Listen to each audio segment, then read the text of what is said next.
Welcome to Classics You Slept Through. This is The Awakening by Kate Chopin, chapters 19 to 39. I will render a few offensive terms in more benign ways without changing any meaning in this section. Chapter 19. Edna could not help but think that it was very foolish, very childish, to have stamped upon her wedding ring and smashed the crystal vase upon the tiles. She was visited by no more outbursts, moving her to such futile expedients. She began to do as she liked and to feel as she liked. She completely abandoned her Tuesdays at home and did not return the visits of those who had called upon her. She made no ineffectual efforts to conduct her household en bonne ménagère, going and coming as it suited her fancy, and, so far as she was able, lending herself to any passing caprice. Mr. Pontellier had been a rather courteous husband so long as he met a certain tacit submissiveness in his wife, but her new and unexpected line of conduct completely bewildered him. It shocked him. Then her absolute disregard for her duties as a wife angered him. When Mr. Pontellier became rude, Edna grew insolent. She had resolved never to take another step backward. It seems to me the utmost folly for a woman at the head of the household and the mother of children to spend in an atelier days which would be better employed contriving for the comfort of her family.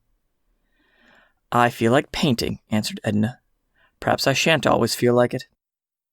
Then in God's name, paint, but don't let the family go to the devil. There's Madame Ratignolle, because she keeps up her music, she doesn't let everything else go to chaos, and she's more of a musician than you are a painter. She isn't a musician, and I'm not a painter. It isn't on account of painting that I let things go. On account of what, then? Oh, I don't know. Leave me alone, you bother me. It sometimes entered Mr. Pontellier's mind to wonder if his wife were not growing a little unbalanced mentally. He could see plainly that she was not herself.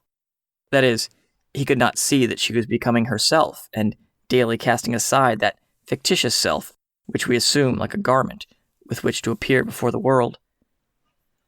Her husband let her alone as she requested and went away to his office. Edna went up to her atelier, a bright room at the top of the house. She was working with great energy and interest, without accomplishing anything, however, which satisfied her in even the smallest degree. For a time she had the whole household enrolled in the service of art. The boys posed for her. They thought it amusing at first, but the occupation soon lost its attractiveness when they discovered that it was not a game arranged especially for their entertainment. The quadroon sat for hours before Edna's palette, patient as a savage, while the housemaid took charge of the children, and the drawing-room went undusted. But the housemaid, too, served her term as a model, when Edna perceived that the young woman's back and shoulders were molded on classic lines, and that her hair, loosened from its confining cap, became an inspiration.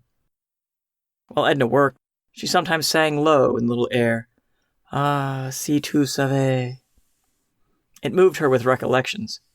She could hear again the ripple of the water, the flapping sail. She could see the glint of the moon upon the bay and could feel the soft, gusty beating of the hot south wind. A subtle current of desire passed through her body, weakening her hold upon the brushes and making her eyes burn. There were days when she was very happy, without knowing why. She was happy to be alive and breathing, when her whole being seemed to be one with the sunlight, the color, the odors, the luxuriant warmth of some perfect southern day. She liked then to wander alone into strange and unfamiliar places. She discovered many a sunny, sleepy corner, fashioned to dream in, and she found it good to dream and to be alone, unmolested. There were days when she was unhappy. She did not know why, when it did not seem worthwhile to be glad or sorry, to be alive or dead, when life appeared to her like a grotesque pandemonium, and humanity like worms struggling blindly towards inevitable annihilation. She could not work on such a day, nor weave fancies to stir her pulses and warm her blood. Chapter 20. It was during such a mood that Edna hunted up Mademoiselle Reisz.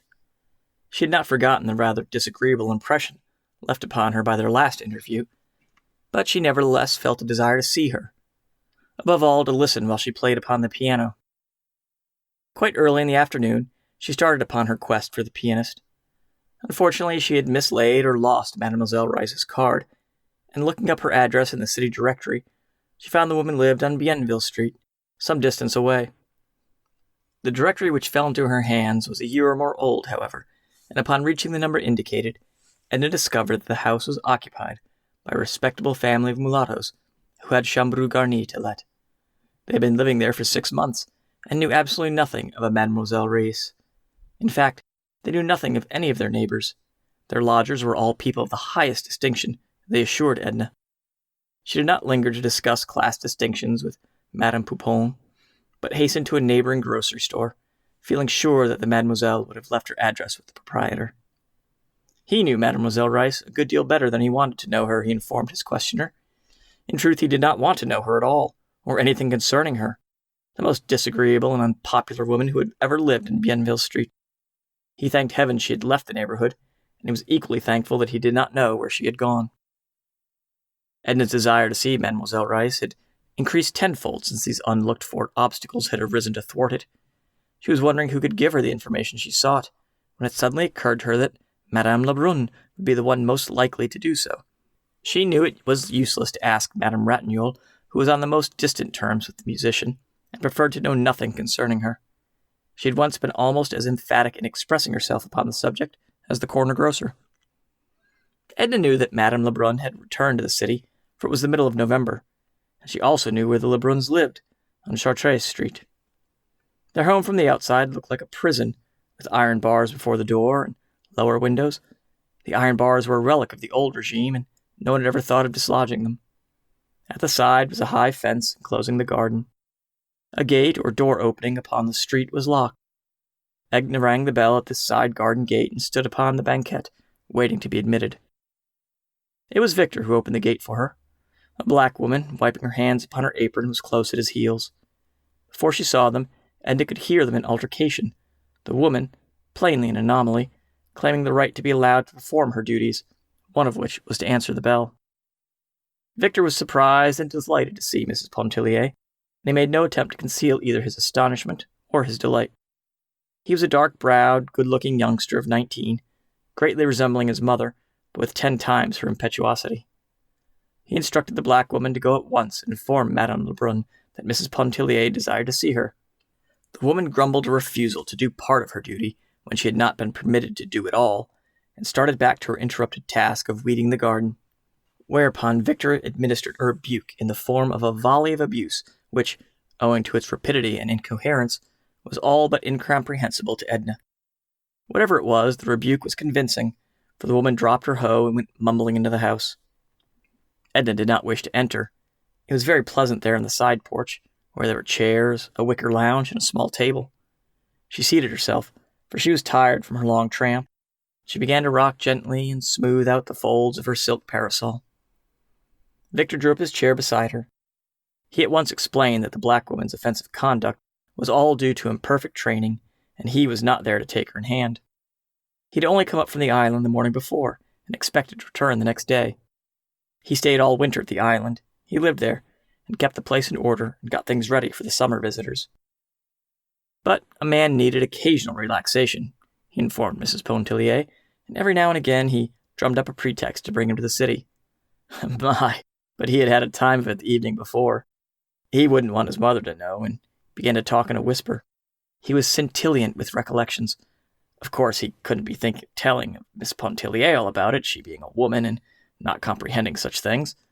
But it all began with a girl peeping and smiling at him through the shutters as he passed by. Oh, but she was a beauty. Certainly he smiled back and went up and talked to her. Mrs. Pontellier did not know him, if she supposed that he was one to let an opportunity like that escape him. Despite herself, the youngster amused her. She must have betrayed in her look some degree of interest or entertainment. The boy grew more daring, and Mrs. Pontellier might have found herself in a little while listening to a highly colored story, but for the timely appearance of Madame Lebrun. That lady was still clad in white, according to her custom of the summer. Her eyes beamed an effusive welcome. Would not Mrs. Pontellier go inside? Would she partake of some refreshment? Why had she not been there before? How was dear Mr. Pontellier, and how were those sweet children? Had Mrs. Pontellier ever known such a warm November? Victor went and reclined on the wicker lounge behind his mother's chair, where he commanded a view of Edna's face. He had taken her parasol from her hands while he spoke to her, and he now lifted it and twirled it above him as he lay on his back. When Madame Lebrun complained that it was so dull coming back to the city, and that she saw so few people now, that even Victor, when he came up from the island for a day or two, had so much to occupy him and engage his time, then it was the youth went into contortions on the lounge and winked mischievously at Edna. She somehow felt like a confederate in crime and tried to look severe and disapproving. There had been but 2 letters from Robert, with little in them, they told her. Victor said it was really not worthwhile to go inside for the letters, when his mother entreated him to go and search for them. He remembered the contents, which in truth he rattled off very glibly when put to the test. One letter was written from Vera Cruz and the other from the city of Mexico. He had met Montel, who was doing everything towards his advancement. So far, the financial situation was no improvement over the one he had left in New Orleans, but of course the prospects were vastly better. He wrote of the city of Mexico, the buildings, the people and their habits, the conditions of life which he found there. He sent his love to the family. He enclosed a check to his mother and hoped she would affectionately remember him to all his friends. That was about the substance of the 2 letters. Edna felt that if there had been a message for her, she would have received it. The despondent frame of mind in which she had left home began again to overtake her, and she remembered that she wished to find Mademoiselle Reisz. Madame Lebrun knew where Mademoiselle Reisz lived. She gave Edna the address, regretting that she would not consent to stay and spend the remainder of the afternoon, and pay a visit to Mademoiselle Reisz some other day. The afternoon was already well advanced. Victor escorted her out upon the banquette, lifted her parasol, and held it over her while she walked to the car with her. He entreated her to bear in mind that the disclosures of the afternoon were strictly confidential. She laughed and bantered him a little, remembering too late that she should have been dignified and reserved. "How handsome Mrs. Pontellier looked," said Madame Lebrun to her son. "Ravishing," he admitted. "The city atmosphere has improved her. Some way, she doesn't seem like the same woman." Chapter 21. Some people contended that the reason Mademoiselle Reisz always chose apartments up under the roof was to discourage the approach of beggars, peddlers, and callers. There were plenty of windows in her little front room. They were for the most part dingy, but as they were nearly always open, it did not make so much difference. They often admitted into the room a good deal of smoke and soot, but at the same time, all the light and air that there was came through them. From her windows she could be seen the crescent of the river, the masts of ships, and the big chimneys of the Mississippi steamers. A magnificent piano crowded the apartment. In the next room she slept, and in the third and last she harbored a gasoline stove, on which she cooked her meals when disinclined to descend into the neighboring restaurant. It was there also that she ate, keeping her belongings in a rare old buffet, dingy and battered from 100 years of use. When Edna knocked at Mademoiselle Reisz's front room door and entered, she discovered the person standing beside the window, engaged in mending or patching an old prunella gaiter. The little musician laughed all over when she saw Edna. Her laugh consisted of a contortion of the face and of all the muscles of the body. She seemed strikingly homely, standing there in the afternoon light. She still wore the shabby lace and the artificial bunch of violets on the side of her head. "So you remembered me at last," said Mademoiselle. "I had said to myself, bah, she will never come." "Did you want me to come?" asked Edna with a smile. "I had not thought much about it," answered Mademoiselle. The 2 had seated themselves on a little bumpy sofa which stood against the wall. "I am glad, however, that you came. I have the water boiling back there and was just about to make some coffee. You will drink a cup with me. And how is La Belle Dame? Always handsome, always healthy, always contented." She took Edna's hand between her strong, wiry fingers, holding it loosely, without warmth, and executing a sort of double theme upon the back and palm. "Yes," she went on, "I sometimes thought she will never come. She promised as those women in society always do, without meaning it. She will not come. For I really don't believe you like me, Mrs. Pontellier." "I don't know whether I like you or not," replied Edna, gazing down at the little woman with a quizzical look. The candor of Mrs. Pontellier's admission greatly pleased Mademoiselle Reisz.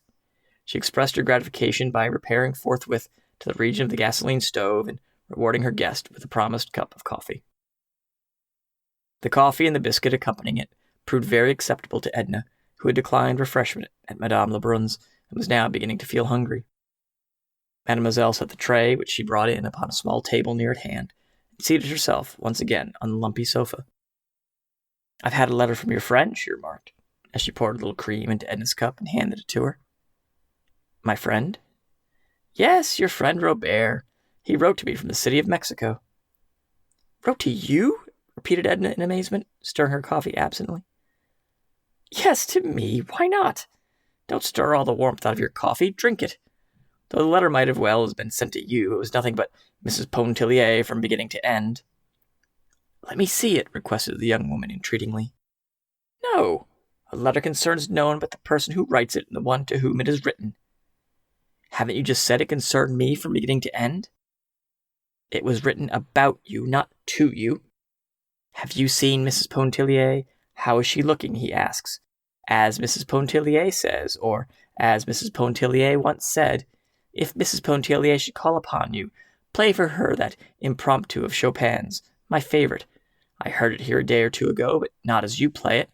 I should like to know how it affects her," and so on, as if he supposed we were constantly in each other's society. "Let me see the letter." "Oh, no." "Have you answered it?" "No."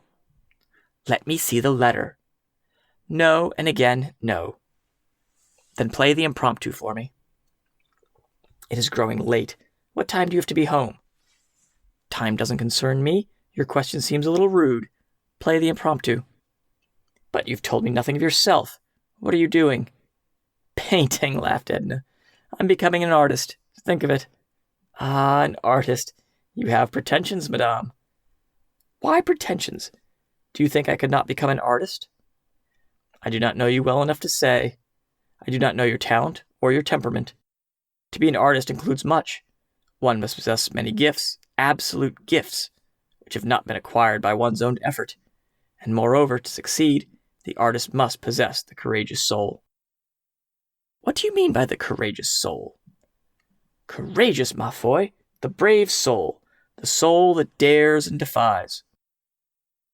"Show me the letter and play for the impromptu. You see that I have persistence. Does that quality count for anything in art?" "It counts with a foolish old woman whom you have captivated," replied Mademoiselle, with her wriggling laugh. The letter was right there at hand in the dresser of the little table upon which Edna had just placed her coffee cup. Mademoiselle opened the drawer and drew forth the letter, the topmost one. She placed it in Edna's hands, and without further comment, arose and went to the piano.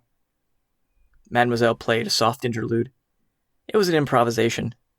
She sat low at the instrument, and the lines of her body settled into ungraceful curves and angles that gave an appearance of deformity. Gradually and imperceptibly, the interlude melted into the soft opening minor chords of the Chopin impromptu. Edna did not know when the impromptu began or ended. She sat in the sofa corner reading Robert's letter by the fading light. Mademoiselle had glided from the Chopin into the quivering love notes of Isolde's song, and back again to the impromptu with its soulful and poignant longing. The shadows deepened in the little room. The music grew strange and fantastic, turbulent, insistent, plaintive, and with entreaty. The shadows grew deeper. The music filled the room. It floated out upon the night, over the housetops, the crescent of the river, losing itself in the silence of the upper air. Edna was sobbing, just as she had wept one midnight at Grand Isle, when strange new voices awoke in her. She rose in some agitation to take her departure. "May I come again, mademoiselle?" she asked at the threshold. "Come whenever you feel like it. Be careful. The stairs and landings are dark. Don't stumble." Mademoiselle re-entered and lit a candle. Robert's letter was on the floor. She stooped and picked it up. It was crumpled and damp with tears. Mademoiselle smoothed the letter out, restored it to the envelope, and replaced it in the table drawer. Chapter 22. One morning, on his way into town, Mr. Pontellier stopped at the house of his old friend, family physician, Dr. Mandelet. The doctor was a semi-retired physician, resting, as the saying is, upon his laurels. He bore a reputation for wisdom rather than skill, leaving the active practice of medicine to his assistants and younger contemporaries, and was much sought for in matters of consultation. A few families, united to him by bonds of friendship, he still attended when they required the services of a physician. The Pontelliers were among these. Mr. Pontellier found the doctor reading at the open window of his study. His house stood rather far back from the street, in the center of a delightful garden, so it was quiet and peaceful at the old gentleman's study window. He was a great reader. He stared up disapprovingly over his eyeglasses as Mr. Pontellier entered, wondering who had the temerity to disturb him at that hour of the morning. "Ah, Pontellier! Not sick, I hope. Come and have a seat. What news do you bring this morning?" He was quite portly, with a profusion of gray hair and small blue eyes which age had robbed of much of their brightness, but none of their penetration. "Oh, I'm never sick, doctor. You know that I come of tough fiber, that old Creole race of Pontelliers that dry up and finally blow away. I came to consult. No, not precisely to consult. To talk to you about Edna. I don't know what ails her." "Madame Pontellier not well?" marveled the doctor. "Why, I saw her, I think it was a week ago, walking along Canal Street. The picture of health, it seemed to me." Yes, she seems quite well," said Mr. Pontellier, leaning forward and whirling his stick between his two hands. "But she doesn't act well. She's odd. She's not like herself.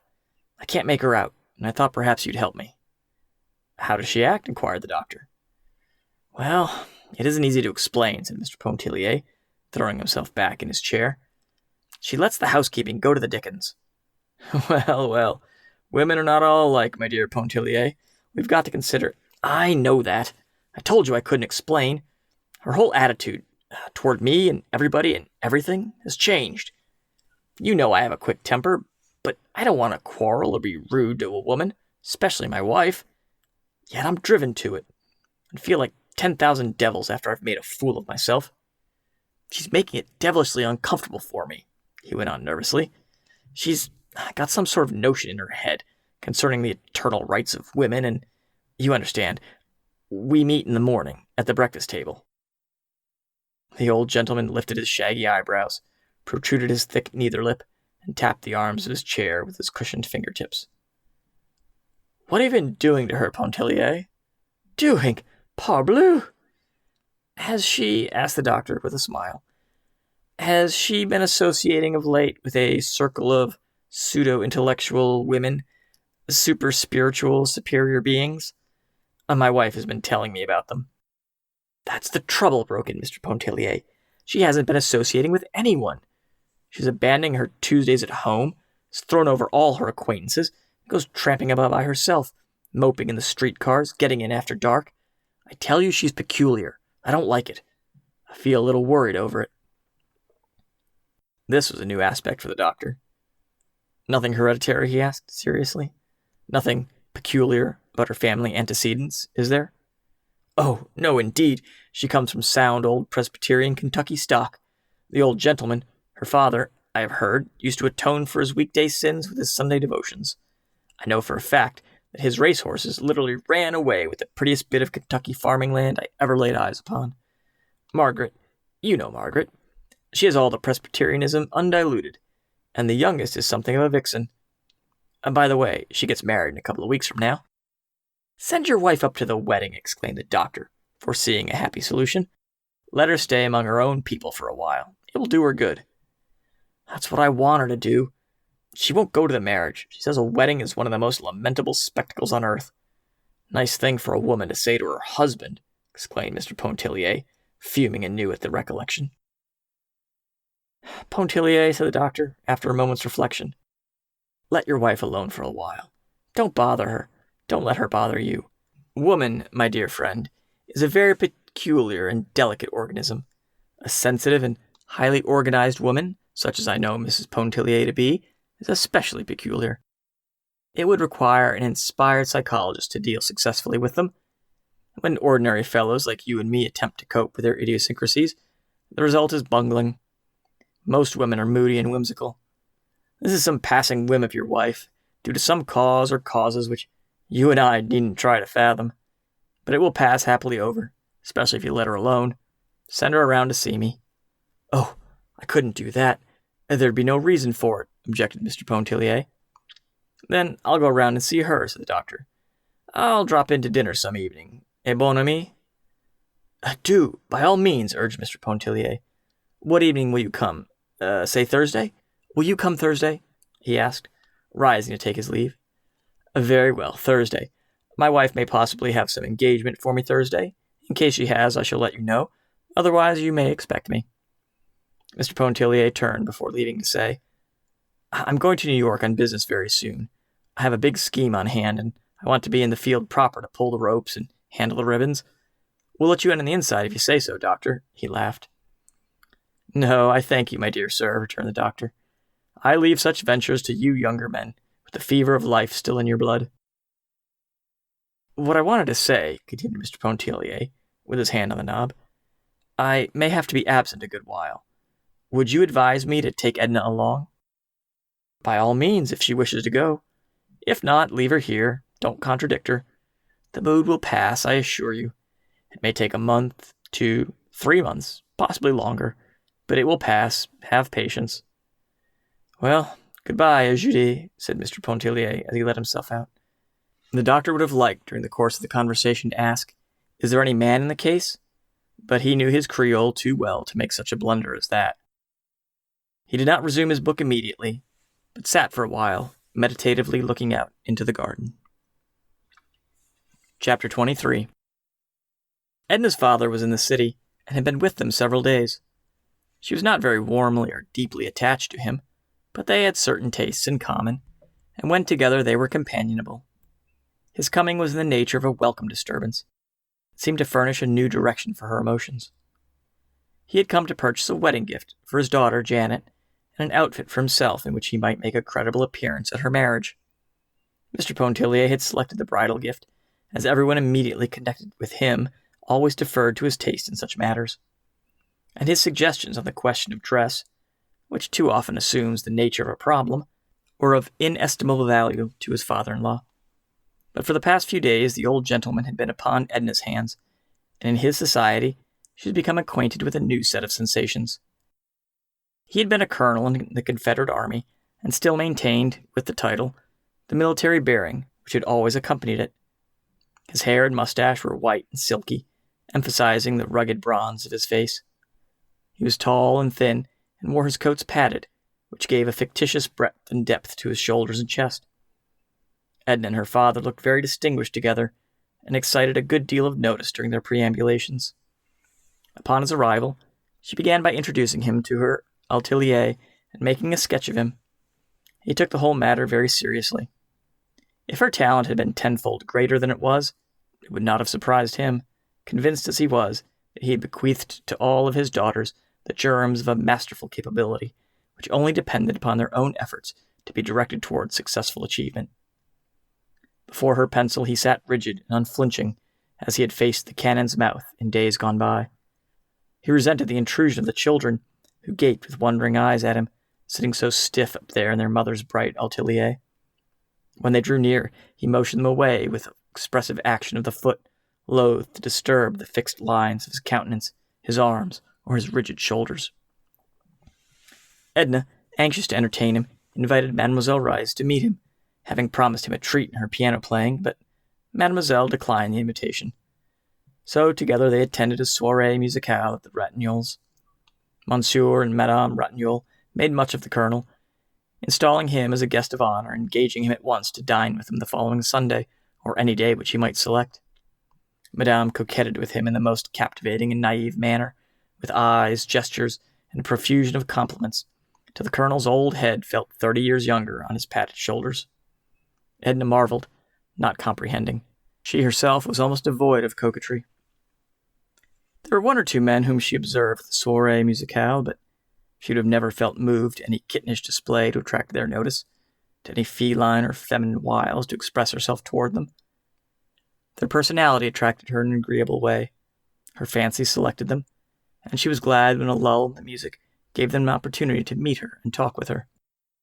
Often on the street, a glance of strange eyes had lingered in her memory, and sometimes had disturbed her. Mr. Pontellier did not attend these soirées musicales.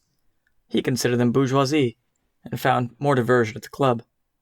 To Madame Ratignolle, He said the music dispensed at her soirees was too heavy, too far beyond his untrained comprehension. His excuse flattered her, but she disapproved of Mr. Pontellier's club, and she was frank enough to tell Edna so. "It's a pity Mr. Pontellier doesn't stay home more in the evenings. I think he'd be more, well, if you don't mind my saying it, more united if he did." "Oh, dear, no," said Edna, with a blank look in her eyes. "What should I do if he stayed home? We shouldn't have anything to say to each other." She had not had much of anything to say to her father, for that matter, but he did not antagonize her. She discovered that he interested her, though she realized that he might not interest her long, and for the first time in her life, she felt as if she were thoroughly acquainted with him. He kept her busy serving him and ministering to his wants. It amused her to do so. She would not permit a servant or one of the children to do anything for him which she might do herself. Her husband noticed and thought it was the expression of a deep filial attachment which he had never suspected. The colonel drank numerous toddies during the course of the day, which left him, however, imperturbed. He was an expert at concocting strong drinks. He had even invented some, to which he had given fantastic names, and for whose manufacture he required diverse ingredients that had devolved upon Edna to produce for him. When Dr. Mandelet dined with the Pontelliers on Thursday, he could discern in Mrs. Pontellier no trace of that morbid condition which her husband had reported to him. She was excited, and in a manner radiant. She and her father had been to the race-course, and their thoughts when they seated themselves at the table were still occupied with the events of the afternoon, and their talk was still of the track. The doctor had not kept pace with turf affairs. He had certain recollections of racing in what he called the good old times, when the Lecomte stables flourished, and he drew upon this fund of memories so that he might not be left out and seem wholly devoid of the modern spirit. But he failed to impose upon the colonel, and was even far from impressing him with his trumped-up knowledge of bygone days. Edna had staked her father on this last venture, with the most gratifying results to both of them. Besides, they had met some very charming people, according to the colonel's impressions. Mrs. Mortimer Merriman and Mrs. James Highcamp, who were there with Alcée Arobin, had joined them and enlivened the hours in a fashion that warmed him to think of. Mr. Pontellier himself had no particular leaning towards horse racing, and was even rather inclined to discourage it as a pastime, especially when he considered the fate of that bluegrass farm in Kentucky. He endeavored in a general way to express a particular disapproval, and only succeeded in arousing the ire and opposition of his father-in-law. A pretty dispute followed, in which Edna warmly espoused her father's cause, and the doctor remained neutral. He observed his hostess attentively from under his shaggy brows, and noted a subtle change which had transformed her from the listless woman he had known into a being who, for the moment, seemed palpitant with the forces of life. Her speech was warm and energetic. There was no repression in her glance or gesture. She reminded him of some beautiful, sleek animal waking upon the sun. The dinner was excellent. The claret was warm and the champagne was cold, and under their beneficent influence, the threatened unpleasantness melted and vanished with the fumes of the wine. Mr. Pontellier warmed up and grew reminiscent. He told some amusing plantation experiences, recollections of old Iberville in his youth, when he hunted possum in the company with some friendly black, thrashed the pecan trees, shot the grosbeck, and roamed the woods and fields in mischievous idleness. The colonel, with little sense of humor and of the fitness of things, related a somber episode of those dark and bitter days in which he had acted a conspicuous part and always formed a central figure. Nor was the doctor happier in his selection when he told the old, ever-new, and curious story of the waning of a woman's love, seeking strange, new channels, only to return to its legitimate source after days of fierce unrest.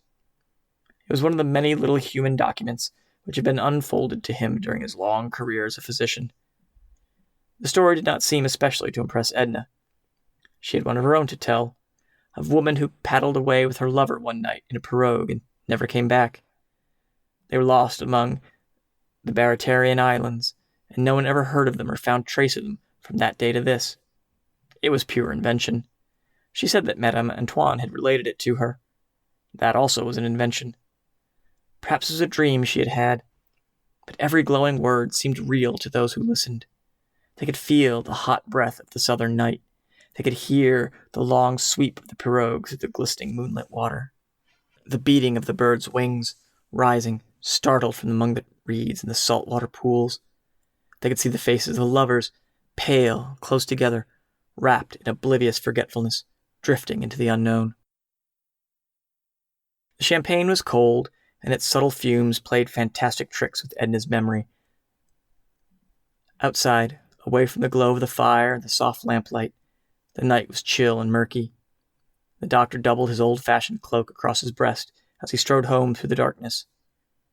He knew his fellow creatures better than most men, knew that inner life which so seldom unfolds itself to unanointed eyes. He was sorry he had accepted the Pontelliers' invitation. He was growing old and beginning to need rest and an imperturbed spirit. He did not want the secrets of other lives thrust upon him. "I hope it isn't Arobin," he muttered to himself as he walked. "I hope to heaven it isn't Alcée Arobin." Chapter 24. Edna and her father had a warm and almost violent dispute upon the subject of her refusal to attend her sister's wedding. Mr. Pontellier declined to interpose either his influence or his authority. He was following Dr. Mandelet's advice and letting her do as she liked. The colonel reproached his daughter for her lack of filial kindness and respect, her want of sisterly affection and womanly consideration. His arguments were labored and unconvincing. He doubted if Janet would accept any excuse, forgetting that Edna had offered none. He doubted if Janet would ever speak to her again, and he was sure Margaret would not. Edna was glad to be rid of her father when he finally took himself off, with his wedding garments and his bridal gifts, with his padded shoulders, his Bible reading, his toddies, and his ponderous oaths. Mr. Pontellier followed him closely. He meant to stop at the wedding on his way to New York and endeavor, by every means which money and love could devise, to atone somewhat for Edna's incomprehensible action. "You're too lenient by far, Léonce," asserted the colonel. "Authority, coercion are what is needed. Put your foot down, good and hard, the only way to manage a wife. Take my word for it." The colonel was perhaps unaware that he had coerced his own wife into her grave. Mr. Pontellier had a vague suspicion of it, which he thought it needless to mention at that late day. Edna was not so consciously gratified at her husband's leaving home as she had been over the departure of her father. As the day approached when he was to leave her for a comparatively long stay, she grew melting and affectionate, remembering his many acts of consideration and his repeated expressions of an ardent attachment. She was solicitous about his health and his welfare. She bustled around, looking after his clothing, thinking about heavy underwear, quite as Madame Ratignolle would have done under similar circumstances. She cried when he went away, calling him her dear, good friend, and she was quite certain she would grow lonely before very long and go to join him in New York. But after all, a radiant peace settled upon her when she at last found herself alone. Even the children were gone. Old Madame Pontellier had come herself and carried them off to Iberville with their quadroon. The old madame would not venture to say she was afraid they would be neglected during Léonce's absence. She hardly ventured to think so. She was hungry for them, even a little fierce in her attachment. She did not want them to be wholly children of the pavement, she always said when begging for them to have a space. She wished them to know the country, with its streams, its fields, its woods, its freedom, so delicious to the young. She wished them to taste something of the life their father had lived and known and loved when he, too, was a little child. When Edna was at last alone, she breathed a big, genuine sigh of relief. A feeling that was unfamiliar but very delicious came over her. She walked all through the house, from one room to another, as if inspecting it for the first time. She tried the various chairs and lounges, as if she had never sat and reclined upon them before. And she perambulated around the house, investigating, looking to see if the windows and shutters were secure and in order. The flowers were like new acquaintances. She approached them in a familiar spirit and made herself at home among them. The garden walks were damp, and Edna called to the maid to bring out her rubber sandals. And there she stayed and stooped, digging around the plants, trimming, picking dead, dry leaves. The children's little dog came out, interfering, getting in her way. She scolded him, laughed at him, played with him. The garden smelled so good and looked so pretty in the afternoon sunlight. Edna plucked all the bright flowers she could find and went into the house with them, she and the little dog. Even the kitchen assumed a sudden, interesting character which she had never before perceived. She went in to give directions to the cook, to say that the butcher would have to bring much less meat, that they would require only half their usual quantity of bread, of milk, and groceries. She told the cook that she herself would be greatly occupied during Mr. Pontellier's absence, and she begged her to take all thought and responsibility of the larder upon her own shoulders. That night, Edna dined alone. The candelabra, with a few candles in the center of the table, gave all the light she needed. Outside the circle of light in which she sat, the large dining room looked solemn and shadowy. The cook, placed upon her mettle, served a delicious repast, a luscious tenderloin, broiled au point. The wine tasted good. The marron glace seemed to be just what she wanted. It was so pleasant, too, to dine in a comfortable peignoir. She thought a little sentimentally about Léonce and the children, and wondered what they were doing. As she gave a dainty scrap or two to the doggie, she talked intimately to him about Etienne and Raoul. He was beside himself with astonishment and delight over these companionable advances, and showed his appreciation by his quick, snappy barks and a lively agitation. Then Edna sat in the library after dinner and read Emerson until she grew sleepy. She realized that she had neglected her reading and determined to start anew upon a course of improving studies, now that her time was completely her own to do with as she liked. After a refreshing bath, Edna went to bed, and as she snuggled comfortably beneath the eiderdown, a sense of restfulness invaded her, such as she had not known before. Chapter 25. When the weather was dark and cloudy, Edna could not work. She needed the sun to mellow and temper her mood to the sticking point. She had reached a stage when she seemed to no longer be feeling her way, working, when in the humor, with sureness and ease, and being devoid of ambition, and striving not toward accomplishment, she drew satisfaction from the work in itself. On rainy or melancholy days, Edna went out and sought the society of friends she had made at Grand Isle, or else she stayed indoors and nursed a mood with which she was becoming too familiar for her own comfort and peace of mind. It was not despair, but it seemed to her as if life were passing her by, leaving its promise broken and unfulfilled. Yet there were other days when she listened, was led on, deceived by fresh promises which her youth held out to her.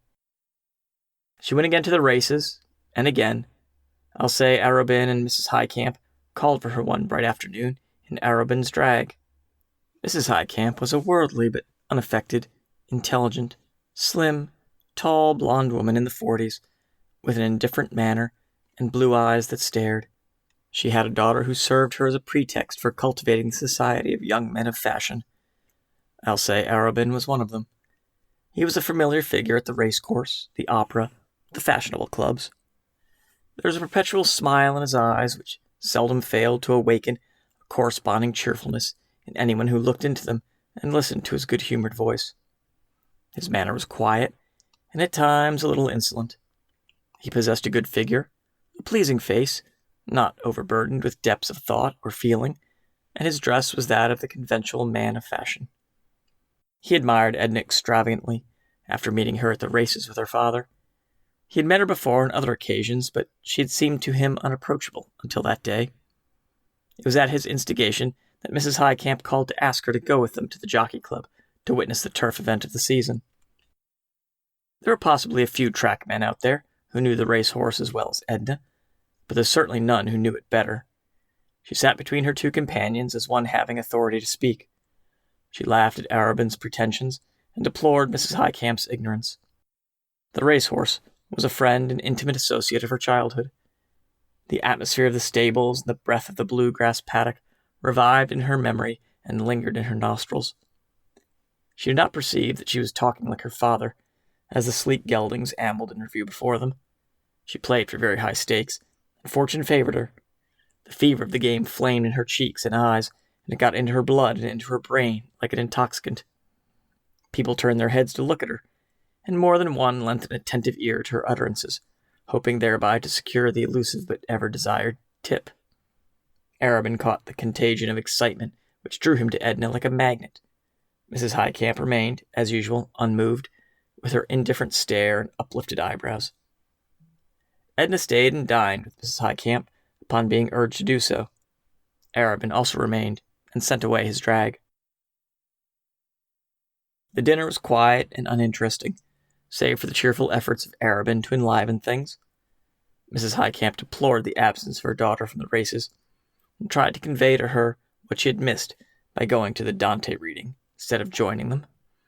The girl held a geranium leaf up to her nose and said nothing, but looked knowing and non-committal. Mr. Highcamp was a plain, bald-headed man who only talked under compulsion. He was unresponsive. Mrs. Highcamp was full of delicate courtesy and consideration toward her husband. She addressed most of her conversation to him at table. They sat in the library after dinner and read the evening papers together under the droplight, while the younger people went into the drawing-room nearby and talked. Miss Highcamp played some selections from Grieg upon the piano. She seemed to have apprehended all of the composer's coldness and none of his poetry. While Edna listened, she could not help wondering if she had lost her taste for music. When the time came for her to go home, Mr. Highcamp grunted a lame offer to escort her, looking down at his slippered feet with tactless concern. It was Arobin who took her home. The car ride was long, and it was late when they reached Esplanade Street. Arobin asked permission to enter for a second to light a cigarette. His match safe was empty. He filled his match safe, but did not light his cigarette until he left her, after she had expressed her willingness to go to the races with him again. Edna was neither tired nor sleepy. She was hungry again, for the Highcamp dinner, though of excellent quality, had lacked abundance. She rummaged in the larder and brought forth a slice of Gruyere and some crackers. She opened a bottle of beer which she found in the icebox. Edna felt extremely restless and excited. She vacantly hummed a fantastic tune as she poked the wood embers in the hearth and munched a cracker. She wanted something to happen. Something. Anything. She did not know what. She regretted that she had not made Arobin stay a half hour to talk over the horses with her. She counted the money she had won. There was nothing else to do, so she went to bed and tossed there for hours in a sort of monotonous agitation. In the middle of the night, she remembered that she had forgotten to write her regular letter to her husband. She decided to do so next day and tell him about her afternoon at the Jockey Club. She lay wide awake, composing a letter which was nothing like the one which she wrote the next day. When the maid awoke her in the morning, Edna was dreaming of Mr. Highcamp playing the piano at the entrance of a music store on Canal Street, while his wife was saying to Alcée Arobin as they boarded an Esplanade streetcar, "What a pity that so much talent has been neglected, but I must go." When, a few days later, Alcée Arobin again called for Edna in his drag, Mrs. Highcamp was not with him. He said they would pick her up, but as the lady had not been apprised of his intention of picking her up, she was not at home. The daughter was just leaving the house to attend the meeting of the Branch Folklore Society, and regretted that she could not accompany them. Arobin appeared nonplussed, and asked Edna if there was anyone else she cared to ask. She did not deem it worth a while to go in search of any of the fashionable acquaintances from whom she had withdrawn herself. She thought of Madame Ratignolle, but knew that her fair friend did not leave the house, except to take a languid walk around the block with her husband after nightfall. Mademoiselle Reisz would have laughed at such a request from Edna. Madame Lebrun might have enjoyed the outing, but for some reason Edna did not want her. So they went alone, she and Arobin. The afternoon was intensely interesting to her. The excitement came back upon her like a remittent fever. Her talk grew familiar and confidential. It was no labor to become intimate with Arobin. His manner invited easy confidence. The preliminary stage of becoming acquainted was one which he always endeavored to ignore when a pretty and engaging woman was concerned. He stayed and dined with Edna. He stayed and sat beside the wood fire. They laughed and talked, and before it was time to go, he was telling her how different life might have been if he had known her years before. With ingenious frankness, he spoke of what a wicked, ill-disciplined boy he had been, and impulsively drew up his cuff to exhibit upon his wrist the scar from a saber cut which he had received in a duel outside of Paris when he was 19. She touched his hand as she scanned the red cicatrice on the inside of his white wrist. A quick impulse that was somewhat spasmodic impelled her fingers to close in a sort of clutch upon his hand. He felt the pressure of her pointed nails in the flesh of his palm. She rose hastily and walked towards the mantel. "The sight of a wound or scar always agitates and sickens me," she said. "I shouldn't have looked at it." "I beg your pardon," he entreated, following her. "It never occurred to me that it might be repulsive." He stood close to her, and the effrontery in his eyes repelled the old, vanishing self in her, yet drew all her awakening sensuousness. He saw enough in her face to impel him to take her hand and hold it while he said his lingering good night. "Will you go to the races again?" he asked. "No," she said. "I've had enough of the races. I don't want to lose all the money I've won. I've got to work when the weather is bright, instead of—" "Yes, work, to be sure. You promised to show me your work. What morning may I come up to your atelier? Tomorrow?" "No." "Day after?" "No, no." "Oh, please don't refuse me. I know something of such things. I might be able to help you with a stray suggestion or two." "No, good night. Why don't you go after I've said good night? I don't like you." She went on in a high, excited pitch, attempting to draw away her hand. She felt that her words lacked dignity and sincerity. She knew that he felt it. "I'm sorry that you don't like me. I'm sorry I offended you." "How have I offended you? What have I done? Can't you forgive me?" And he bent and pressed his lips upon her hand, as he wished never more to withdraw them. "Mr. Arobin," she complained, "I'm greatly upset by the excitement of the afternoon. I'm not myself. My manner must have misled you in some way. I wish you to go, please." She spoke in a monotonous, dull tone. He took his hat from the table and stood with eyes turned from her, looking into the dying fire. For a moment or two, he kept an impressive silence. "Your manner has not misled me, Mrs. Pontellier," he said finally. "My own emotions have done that. I couldn't help it. When I'm near you, how could I help it? Don't think anything of it. Don't bother, please. You see, I go when you command me. If you wish me to stay, I shall do so. If you let me come back, Oh, you will let me come back?" He cast one appealing glance to her, to which she made no response. Alcée Arobin's manner was so genuine that it often deceived even himself. Edna did not care or think whether it were genuine or not. When she was alone, she looked mechanically at the back of her hand which he had kissed so warmly, and she leaned her head down on the mantelpiece. She felt somewhat like a woman who in a moment of passion is betrayed into an act of infidelity and realizes the significance of the act without being wholly awakened from its glamour. The thought was passing vaguely through her mind. What would he think? She did not mean her husband. She was thinking of Robert Lebrun. Her husband seemed to her now like a person whom she had married without love as an excuse. She lit a candle and went up to her room. Alcée Arobin was absolutely nothing to her. Yet his presence, his manners, the warmth of his glances, and above all, the touch of his lips upon her hand had acted like a narcotic upon her. She slept a languorous sleep, interwoven with vanishing dreams. Chapter 25.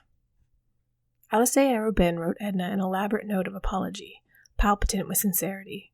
It embarrassed her, for in a cooler, quieter moment it appeared to her absurd that she should have taken his action so seriously, so dramatically. She felt sure that the significance of the whole occurrence had lain in her own self-consciousness. If she ignored his note, it would give undue importance to a trivial affair.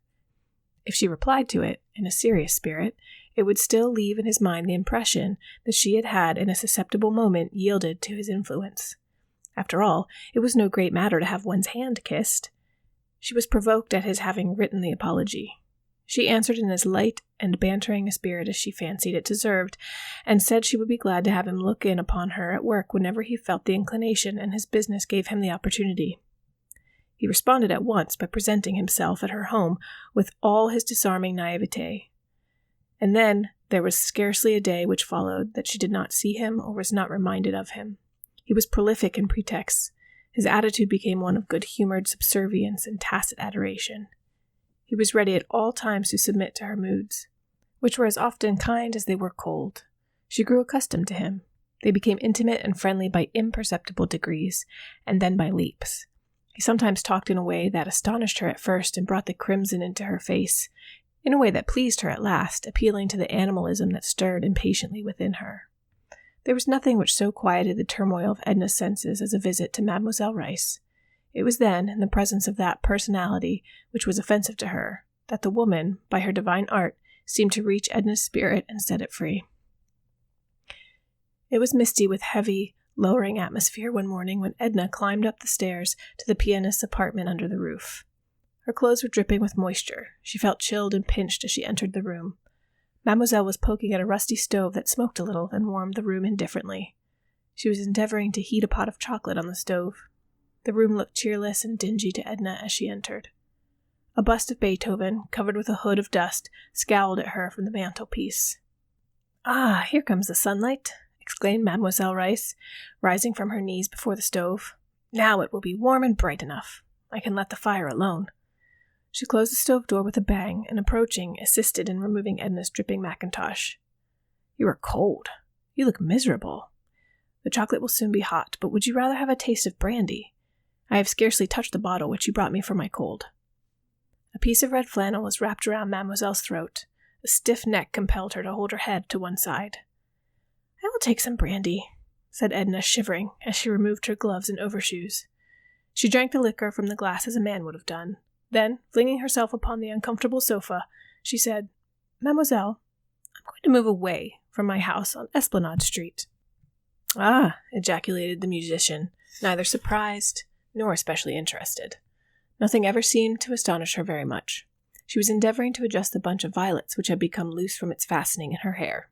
Edna drew her down upon the sofa, and taking a pin from her own hair, secured the shabby artificial flowers in their accustomed place. "Aren't you astonished?" "Passably. Where are you going? To New York? To Iberville? To your father in Mississippi? Where?" "Just 2 steps away," laughed Edna, "in a cozy little 4-room house around the corner. It looks so cozy, so inviting and restful whenever I pass by, and it's for rent.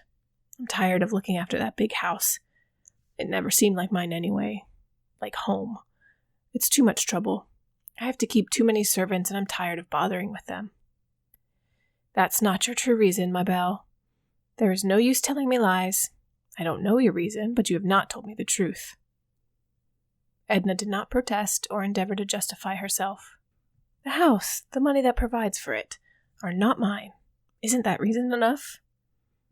"They are your husband's," returned Mademoiselle with a shrug and a malicious elevation of the eyebrows. "Oh, I see there is no deceiving you. Then let me tell you, it is a caprice. I have a little money of my own from my mother's estate, which my father sends me by driblets. I won a large sum this winter on the races, and I'm beginning to sell my sketches. Laidpore is more and more pleased with my work. He says it grows in force and individuality. I cannot judge myself of that, but I feel that I have gained in ease and confidence. However, as I said, I have sold a good many through Laidpore. I can live in a tiny house for little or nothing with one servant, old Celestine, who works occasionally for me, says she will come by and stay with me and do my work.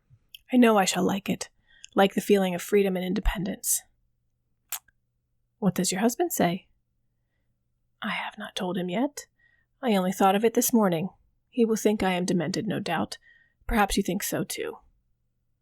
Mademoiselle shook her head slowly. "Your reason is not yet clear to me," she said. Neither was it quite clear to Edna herself, but it unfolded itself as she sat for a while in silence. The instinct had prompted her to put away her husband's bounty and casting off her allegiance. She did not know how it would be when he returned. There would have to be an understanding, an explanation. Conditions would some way adjust themselves, she felt, but whatever came, she had resolved never again to belong to another than herself. "I shall give a grand dinner before I leave the old house," Edna exclaimed. "You will have to come to it, mademoiselle. I will give you everything that you like to eat and to drink. We shall sing and laugh and be merry for once."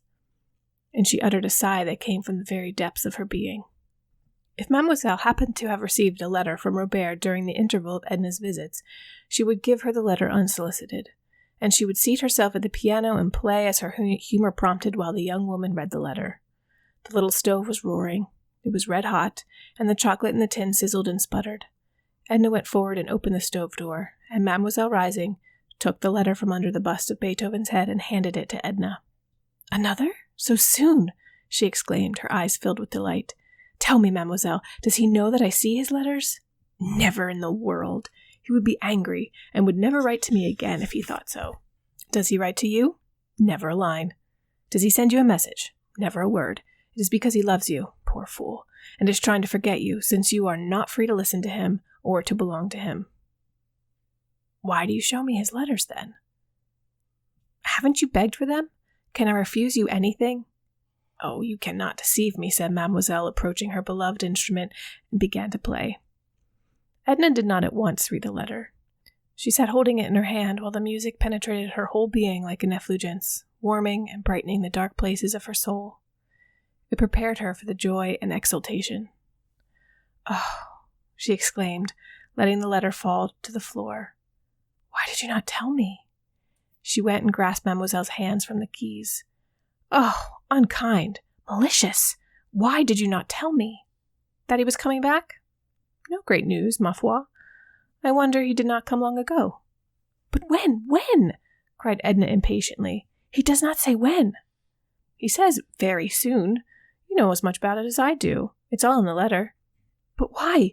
Why is he coming? Oh, if I thought... And she snatched the letter from the floor and turned the pages this way and that way, looking for the reason which was left untold. If I were young and in love with a man, said Mademoiselle, turning on the stool and pressing her wiry hands between her knees as she looked down at Edna, who sat on the floor holding the letter, it seems to me he would have to be some grand esprit, a man with lofty aims and ability to reach them, one who stood high enough to attract the notice of his fellow men. It seems to me, if I were young and in love, I should never deem a man of ordinary caliber worthy of my devotion. Now it is you who are telling lies and seeking to deceive me, mademoiselle, or else you have never been in love, and know nothing about it. Why, went on Edna, clasping her knees and looking up into mademoiselle's twisted face, do you suppose a woman knows why she loves? Does she select? Does she say to herself, go to, here is a distinguished statesman with presidential possibilities. I shall proceed to fall in love with him. Or, I shall set my heart upon this musician whose fame is on every tongue, or this financier who controls the world's money markets. You are purposefully misunderstanding me, ma reine. Are you in love with Robert? Yes, said Edna. It was the first time she had admitted it, and a glow overspread her face, blotching it with red spots. Why? Asked her companion. Why do you love him when you ought not to? Edna, with a motion or two, dragged herself on her knees before Mademoiselle Reisz and took the glowing face between her two hands. Why? Because his hair is brown and grows away from his temples. Because he opens and shuts his eyes and his nose is a little out of drawing. Because he has 2 lips and a square chin, and a little finger which he can't straighten from having played baseball too energetically in his youth, because you do, in short, laughed Mademoiselle. What will you do when he comes back? She asked. Do? Nothing, except feel glad and happy to be alive. She was already glad and happy to be alive at the mere thought of his return. The murky lowering sky, which had depressed her a few hours before, seemed bracing and invigorating as she splashed through the streets on her way home. She stopped at a confectioner's and ordered a huge box of bonbons for the children in Iberville. She slipped a card in the box, on which she scribbled a tender message and sent an abundance of kisses. Before dinner in the evening, Edna wrote a charming letter to her husband, telling him of her intention to move for a while into the little house around the block, and to give a farewell dinner before leaving, regretting that he was not there to share it, to help her out with the menu and assist her in entertaining the guests. Her letter was brilliant and brimming with cheerfulness. Chapter 27. What is the matter with you? Asked Arobin that evening. I never found you in such a happy mood. Edna was tired by that time and was reclining in the lounge before the fire. Don't you know the weather prophet has told us we shall see the sun pretty soon? Well, that ought to be reason enough, he acquiesced, but you wouldn't give me another if I sat here all night imploring you. He sat close to her on a low tabouret. As he spoke, his fingers lightly touched the hair that fell a little over her forehead. She liked the touch of his fingers through her hair and closed her eyes sensitively. One of these days, she said, I'm going to pull myself together for a while and think. try to determine what character of woman I am, for candidly, I don't know. By all codes which I am acquainted with, I am a devilishly wicked specimen of the sex. But some way I can't convince myself that I am. I must think about it. Don't. What's the use? Why should you bother thinking about it when I can tell you what manner of woman you are?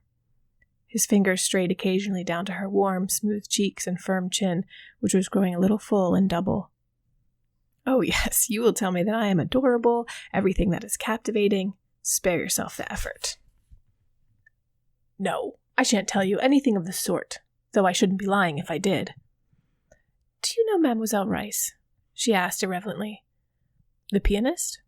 I know her by sight. I've heard her play. She says queer things sometimes in a bantering way that you don't notice at the time, and you find yourself thinking about afterward. For instance? Well, for instance, when I left her today, she put her arms around me and felt my shoulder blades to see if my wings were strong, she said. The bird that would soar above the level plane of tradition and prejudice must have strong wings. It is a sad spectacle to see the weaklings bruised, exhausted, fluttering back to earth. Whither would you soar? I'm not thinking of any extraordinary flights. I only half comprehend her. I've heard she's partially demented, said Arobin. She seems to me wonderfully sane, Edna replied. I'm told she's extremely disagreeable and unpleasant. Why have you introduced her at a moment when I desired to talk of you? Oh, talk of me if you like, cried Edna, clasping her hands beneath her head. But let me think of something else while you do. I'm jealous of your thoughts tonight. They're making you a little kinder than usual, but some way I feel as if they were wandering, as if they were not here with me. She only looked at him and smiled. His eyes were very near. He leaned upon the lounge with an arm extended across her, while the other hand still rested upon her hair. They continued silently to look into each other's eyes. When he leaned forward and kissed her, she clasped his head, holding his lips to hers. It was the first kiss of her life to which her nature had really responded. It was a flaming torch that kindled desire. Chapter 28. Edna cried a little that night after Arobin left her. It was only one phase of the multitudinous emotions which had assailed her. There was with her an overwhelming feeling of irresponsibility. There was the shock of the unexpected and the unaccustomed. There was her husband's reproach looking at her from the external things around her which he had provided for her external existence. There was Robert's reproach, making itself felt by a quicker, fiercer, more overpowering love which had awakened within her toward him. Above all, there was understanding. She felt as if a mist had been lifted from her eyes, enabling her to look upon and comprehend the significance of life, that monster made up of beauty and brutality. But among the conflicting sensations which assailed her, there was neither shame nor remorse. There was a dull pang of regret, because it was not the kiss of love which had inflamed her, because it was not love which had held this cup of life to her lips. Chapter 29. Without even waiting for an answer from her husband regarding his opinion or wishes in the matter, Edna hastened to her preparations for quitting her home on Esplanade Street and moving into the little house around the block. A feverish anxiety attended her in every action in that direction. There was no moment of deliberation, no interval of repose between the thought and its fulfillment. Early upon the morning, following those hours passed in Arobin's society, Edna set about securing her new abode and hurrying her arrangements for occupying it. Within the precincts of her home, she felt like one who has entered and lingered within the portals of some forbidden temple in which 1,000 muffled voices bade her begone. Whatever was her own in the house, everything which she had acquired aside from her husband's bounty, she caused to be transported to the other house, supplying simple and meager deficiencies from her own resources. Arobin found her with rolled sleeves, working in company with the housemaid when he looked in during the afternoon. She was splendid and robust, and had never appeared handsomer than in the old blue gown, with a red silk handkerchief knotted at random around her head to protect her hair from the dust. She was mounted upon a high step-ladder, unhooking a picture from the wall when he entered. He had found the front door open, and had followed his ring by walking in unceremoniously. "Come down," he said. "Do you want to kill yourself?" She greeted him with an affected carelessness and appeared absorbed in her occupation. If he had expected to find her languishing, reproachful, or indulging in sentimental tears, he must have been greatly surprised. He was no doubt prepared for any emergency, ready for any one of the foregoing attitudes, just as he bent himself easily and naturally to the situation which confronted him. "Please come down," he insisted, holding the ladder and looking up at her. "No," she answered. "Ellen is afraid to mount the ladder. Joe is working over at the pigeon house. That's the name Ellen gives it because it's so small and looks like a pigeon house. And someone has to do this." Arobin pulled off his coat and expressed himself ready and willing to tempt fate in her place. Ellen brought him one of her dust caps and went into contortions of mirth which she found it impossible to control when she saw him put it on before the mirror as grotesquely as he could. Edna herself could not refrain from smiling when she fastened it at his request. So it was he who in turn mounted the ladder, unhooking pictures and curtains and dislodging ornaments as Edna directed. When he had finished, he took off his dust cap and went out to wash his hands. Edna was sitting on the tabouret, idly brushing the tips of a feather duster along the carpet when he came in again. "Is there anything more you will let me do?" he asked. "That is all," she answered. "Ellen can manage the rest." She kept the young woman occupied in the drawing-room, unwilling to be left alone with Arobin.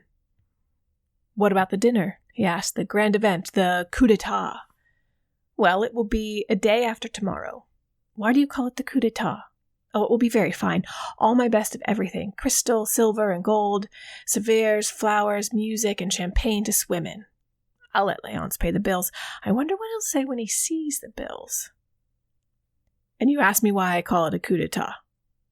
Arobin had put on his coat, and he stood before her and asked if his cravat was plumb. She told him it was, looking no higher than the tip of his collar. "When do you get to go to the pigeon house, with all due acknowledgment to Ellen?" "Day after tomorrow, after the dinner. I shall sleep there." "Ellen, will you very kindly get me a glass of water?" asked Arobin. "The dust in the curtains, if you will pardon me for hinting at such a thing, has parched my throat to a crisp."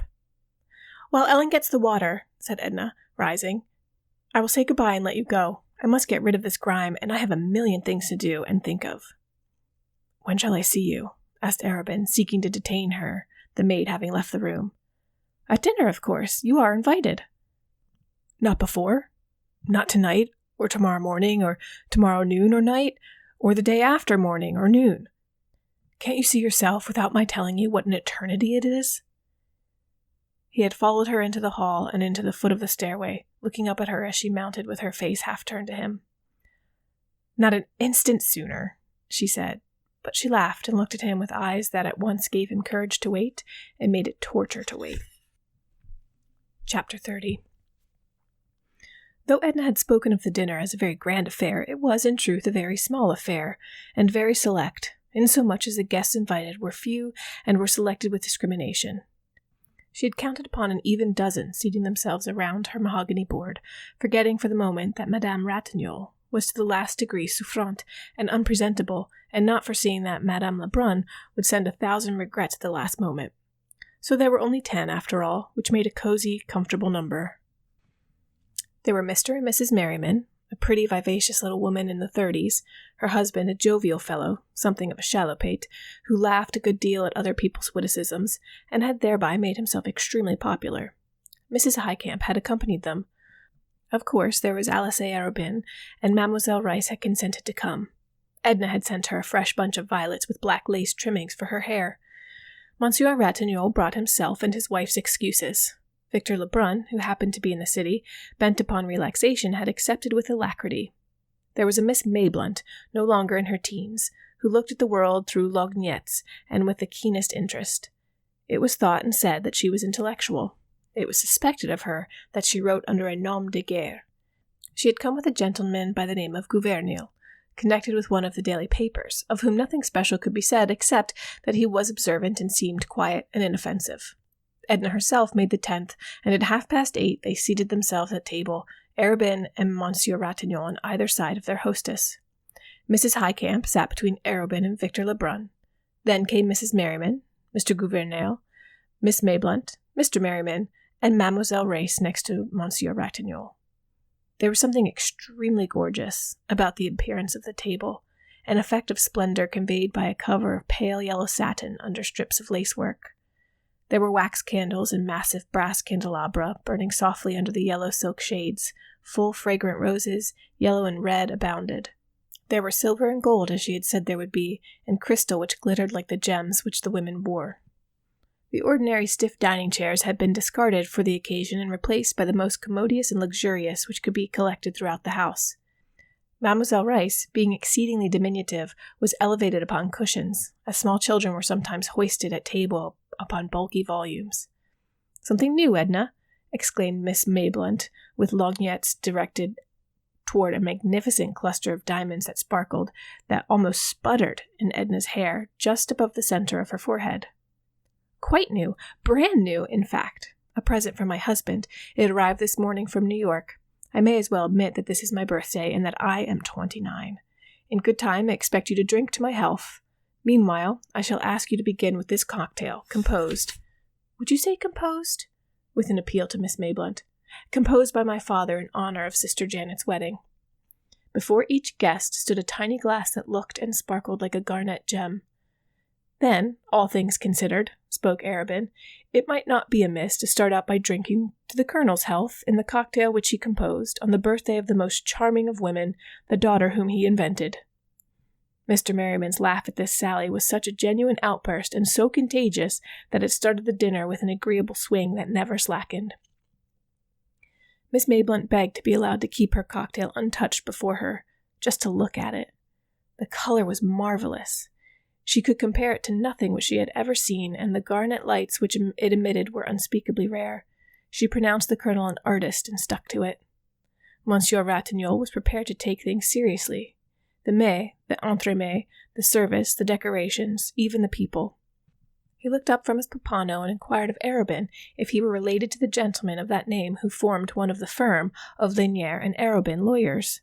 The young man admitted that Lanier was a warm personal friend, who permitted Arobin's name to decorate the firm's letterheads and to appear upon a shingle that graced Perdido Street. "There are so many inquisitive people and institutions abounding," said Arobin, "that one is really forced as a matter of convenience these days to assume the virtue of an occupation if he has it not." Monsieur Ratignolle stared a little, and turned to ask Mademoiselle Reisz if she considered the symphony concerts up to the standard which had been set the previous winter. Mademoiselle Reisz answered Monsieur Ratignolle in French, which Edna thought a little rude under the circumstances, but characteristic. Mademoiselle had only disagreeable things to say of the symphony concerts, and insulting remarks to make of all the musicians of New Orleans, singly and collectively. All her interest seemed to be centered upon the delicacies placed before her. Mr. Merriman said that Mr. Arobin's remark about inquisitive people reminded him of a man from Waco the other day at the St. Charles Hotel. But, as Mr. Merriman's stories were always lame and lacking point, his wife seldom permitted him to complete them. She interrupted him to ask if he remembered the name of the author whose book she had bought the week before to send to a friend in Geneva. She was talking books with Mr. Gouvernail and trying to draw from him his opinion upon current literary topics. Her husband told the story of the Waco man privately to Miss Mayblunt, who pretended to be greatly amused and to think it extremely clever. Mrs. Highcamp hung with languid but unaffected interest upon the warm and impetuous volubility of her left-hand neighbor, Victor Lebrun.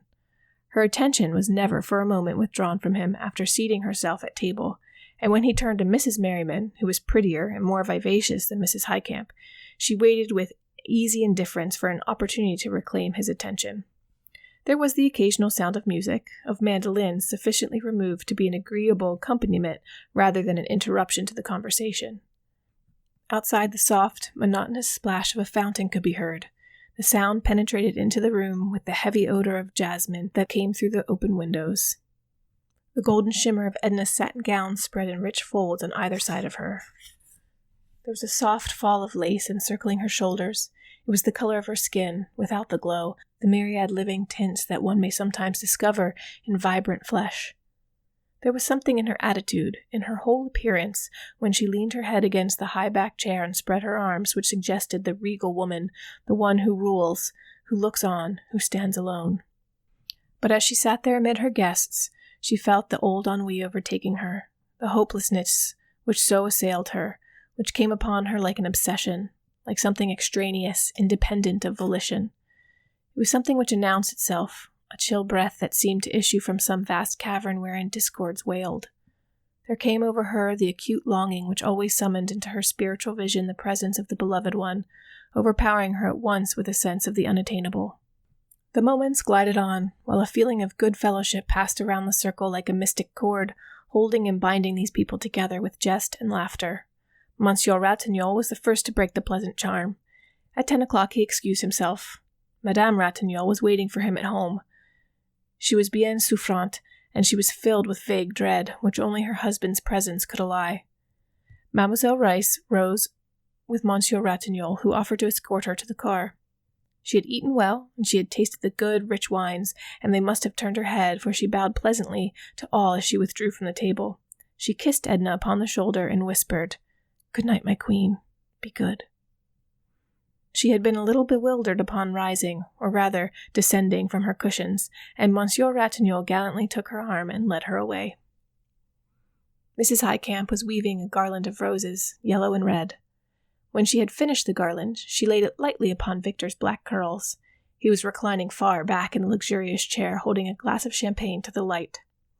As if a magician's wand had touched him, the garland of roses transformed him into a vision of oriental beauty. His cheeks were the color of crushed grapes, and his dusky eyes glowed with a languishing fire. "Sapristi!" exclaimed Arobin. But Mrs. Highcamp had one more touch to add to the picture. She took from the back of her chair a white silken scarf, which she had covered her shoulders in the early part of the evening. She draped it across the boy in graceful folds, and in a way to conceal his black, conventional evening dress. He did not seem to mind what she did to him, only smiled, showing a faint gleam of white teeth, while he continued to gaze with narrowing eyes at the light through his glass of champagne.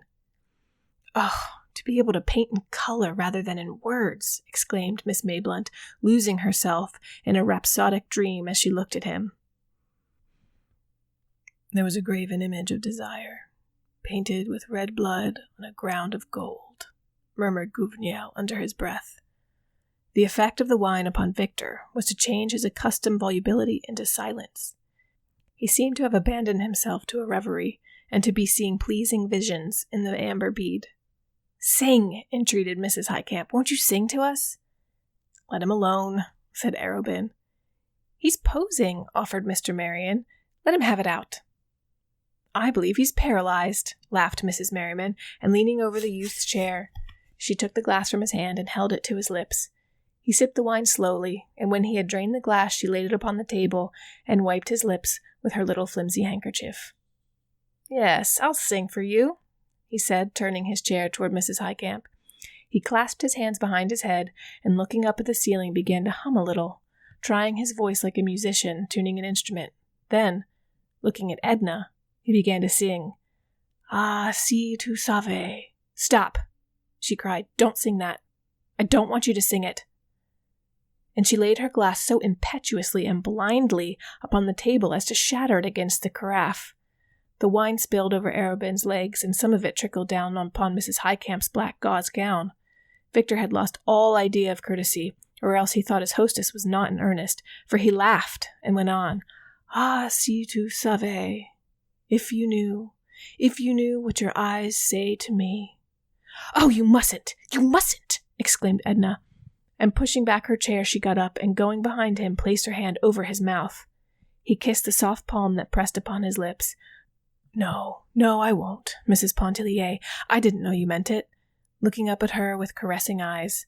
The touch of his lips were like a pleasing sting to her hand. She lifted the garland of roses from his head and flung it across the room. "Come, Victor, you've posed long enough. Give Mrs. Highcamp her scarf." Mrs. Highcamp undraped the scarf from about him with her own hands. Miss Mayblunt and Mr. Gouvernail suddenly conceived the notion that it was time to say good night, and Mr. and Mrs. Merriman wondered how it could be so late. Before parting from Victor, Mrs. Highcamp invited him to call upon her daughter, who she knew would be charmed to meet him and talk French and sing French songs with him.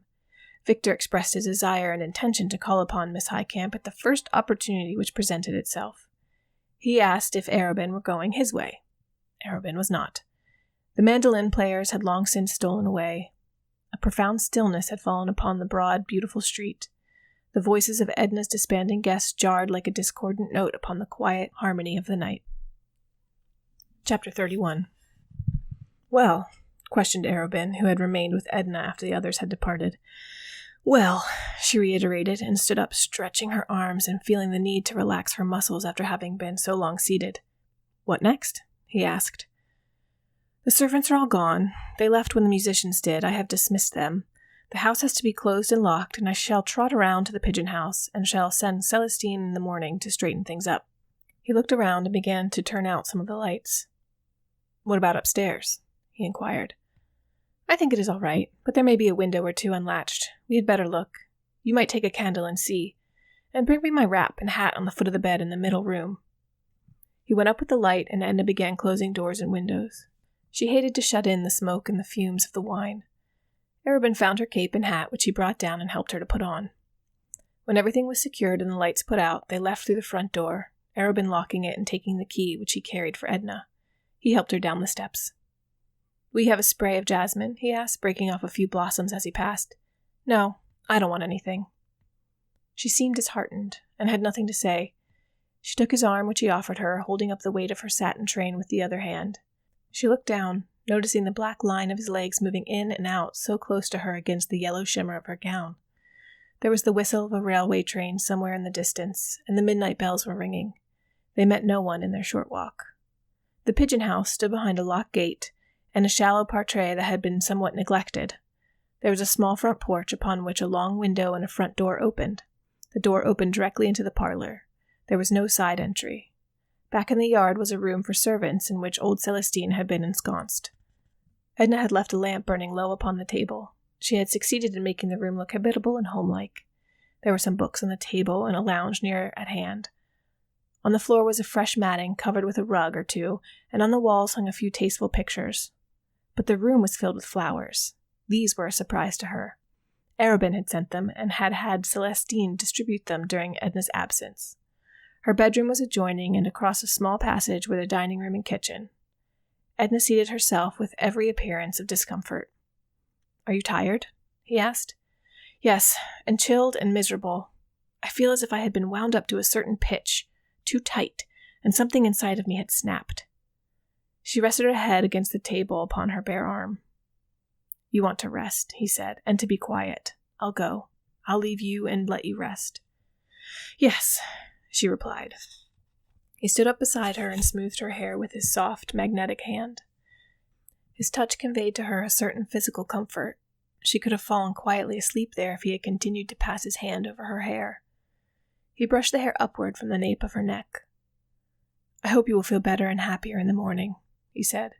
You have tried to do too much in the past few days. The dinner was the last straw. You might have dispensed with it. Yes, she admitted. It was stupid. No, it was delightful, but it has worn you out. His hand strayed to her beautiful shoulders, and he could feel the response of her flesh to his touch. He seated himself beside her and kissed her lightly upon the shoulder. I thought you were going away, she said in an uneven voice. I am, after I have said good night. Good night, she murmured. He did not answer, except to continue to caress her. He did not say good night until she had become supple to his gentle, seductive entreaties. Chapter 32. When Mr. Pontellier learned of his wife's intention to abandon her home and take up residence elsewhere, he immediately wrote a letter of unqualified disapproval and remonstrance. She had given reasons which he was unwilling to acknowledge as adequate. He hoped she had not acted upon her rash impulse, and he begged her to consider first, foremost, and above all else, what people would say. He was not dreaming of scandal when he uttered this warning.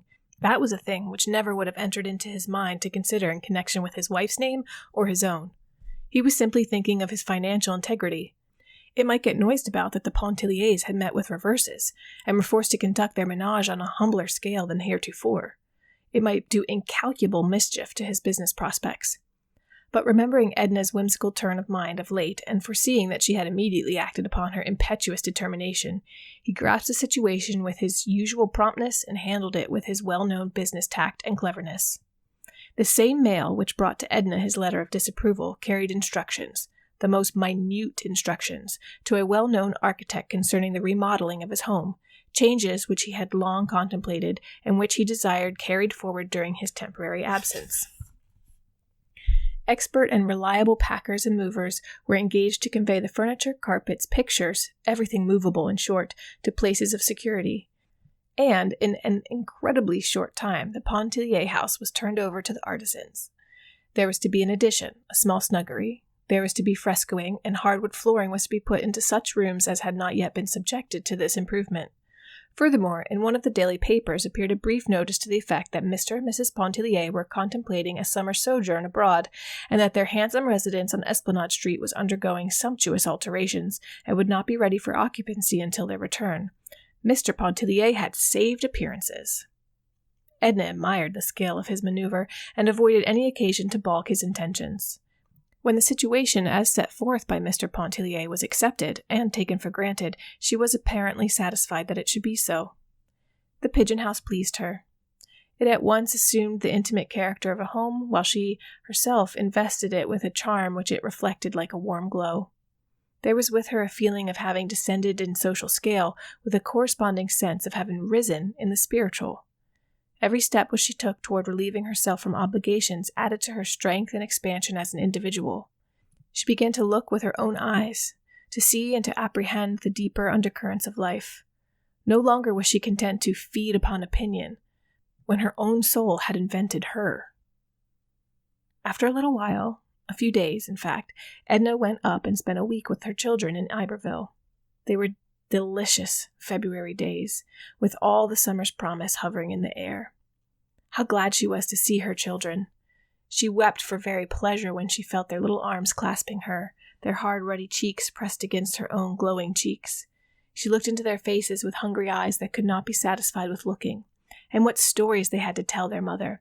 About the pigs, the cows, the mules, about riding to the mill behind Glue Glue, fishing back in the lake with their Uncle Jasper, picking pecans with Liddy's little black brood, and hauling chips in their express wagons. It was 1,000 times more fun to haul real chips for old Susie's real fire than to drag painted blocks along the banquette on Esplanade Street. She went with them to see the pigs and the cows, and to look at the men laying the cane, to thrash the pecan trees, to catch fish in the back lake. She lived with them a whole week long, giving them all of herself, and gathering and filling herself with their young existence. They listened breathless when she told them the house on Esplanade Street was crowded with workmen hammering, nailing, sawing, and filling the place with clatter. They wanted to know where their bed was, and what had been done with their rocking horse, and where did Joe sleep, and where had Ellen gone, and the cook. But above all, they were filled with a desire to see the little house around the block. Was there any place to play? Were there boys next door? Raoul, with pessimistic foreboding, was convinced that there were only girls next door. Where would they sleep? And where would Papa sleep? She told them the fairies would fix it all right. The old madame was charmed with Edna's visit, and showered all manner of delicate attentions upon her. She was delighted to know that the Esplanade Street house was in a dismantled condition. It gave her the promise and pretext to keep the children indefinitely. It was with a wrench and a pang that Edna left her children. She carried away with her the sound of their voices and the touch of their cheeks. All along the journey homeward their presence lingered with her like the memory of a delicious song. But by the time she had regained the city, the song no longer echoed in her soul. She was again alone. Chapter 33. It happened sometimes when Edna went to see Mademoiselle Reisz that the little musician was absent, giving a lesson or making some small necessary household purchase. The key was always left in a secret hiding place in the entry which Edna knew. If Mademoiselle happened to be away, Edna would usually enter and wait for her return. When she knocked at Mademoiselle Reisz's door one afternoon, there was no response, so unlocking the door, as usual, she entered and found the apartment deserted, as she had expected. Her day had been quite filled up, and it was for a rest, for a refuge, and to talk about Robert that she sought out her friend. She had worked at her canvas, a young Italian character study, all the morning, completing the work without the model, but there had been many interruptions, and some incident to her modest housekeeping, and others of a social nature. Madame Ratignolle had dragged herself over, avoiding the 2 public thoroughfares, she said. She complained that Edna had neglected her much of late. Besides, she was consumed with curiosity to see the little house and the manner in which it was conducted. She wanted to hear all about the dinner party. Monsieur Ratignolle had left so early. What had happened after he left? The champagne and grapes which Edna had sent over were too delicious. She had so little appetite. They had refreshed and toned her stomach. Where on earth was she going to put Mr. Pontellier in that little house, and the boys? And then she made Edna promise to go to her when her hour of trial overtook her. At any time of the day or night, dear, Edna assured her. Before leaving, Madame Ratignolle said, "In some way you seem to me like a child, Edna. You seem to act without a certain amount of reflection which is necessary in this life. That is the reason I want to say you mustn't mind if I advise you to be a little careful when you are living here alone. Why don't you have someone come and stay with you? Wouldn't Mademoiselle Rice come? No, she wouldn't wish to come, and I shouldn't want her always with me. Well, the reason, you know how evil-minded the world is, someone was talking of Alice Arobin visiting you.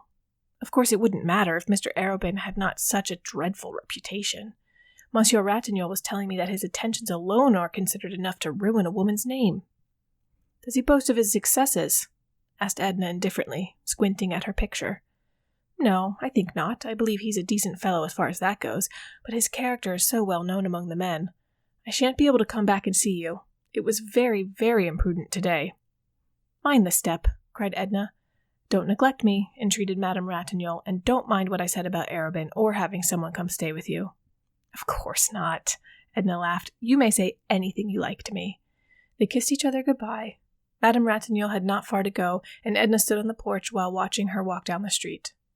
Then, in the afternoon, Mrs. Merriman and Mrs. Highcamp made their party call.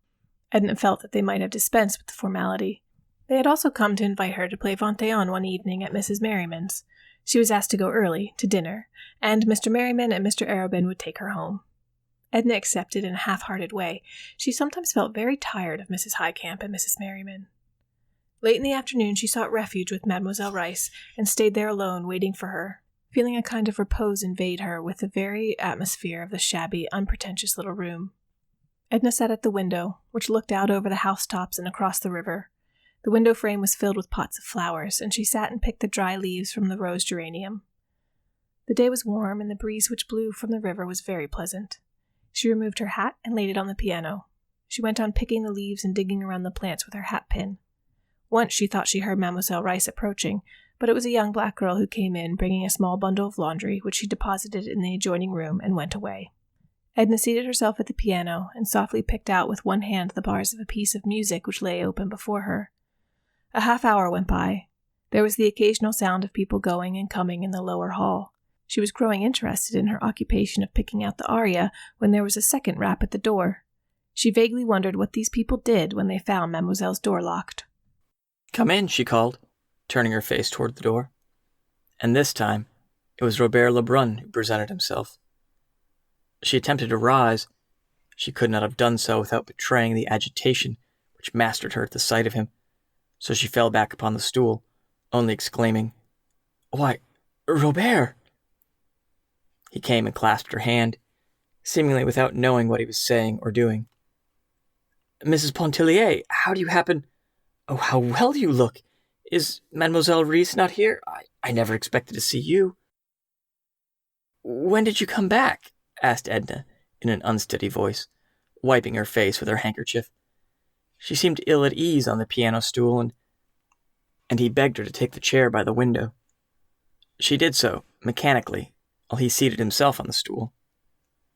"I returned the day before yesterday," he answered, while leaning his arms on the keys, bringing forth a crash of discordant sound. "Day before yesterday," she repeated aloud, and went on, thinking to herself, "Day before yesterday," in a sort of an uncomprehending way. She had pictured him seeking her at the very first hour, and he had lived under the same sky since the day before yesterday, while only by accident had he stumbled upon her. Mademoiselle must have lied when she said, "Poor fool, he loves you." "Day before yesterday," she repeated, breaking off a spray of Mademoiselle's geranium. "Then if you had not met me here today, you would... When... That is, didn't you mean to come and see me?" "Of course, I should have gone to see you. There have been so many things..." He turned the leaves of Mademoiselle's music nervously. "I started in at once yesterday with the old firm. After all, there's as much chance for me here as there was there. That is, I might find it profitable some day. The Mexicans were not very congenial." So he had come back because the Mexicans were not congenial, because business was as profitable here as there, because of any reason, and not because he cared to be near her. She remembered the day she sat on the floor, turning the pages of his letter, seeking the reason which was left untold.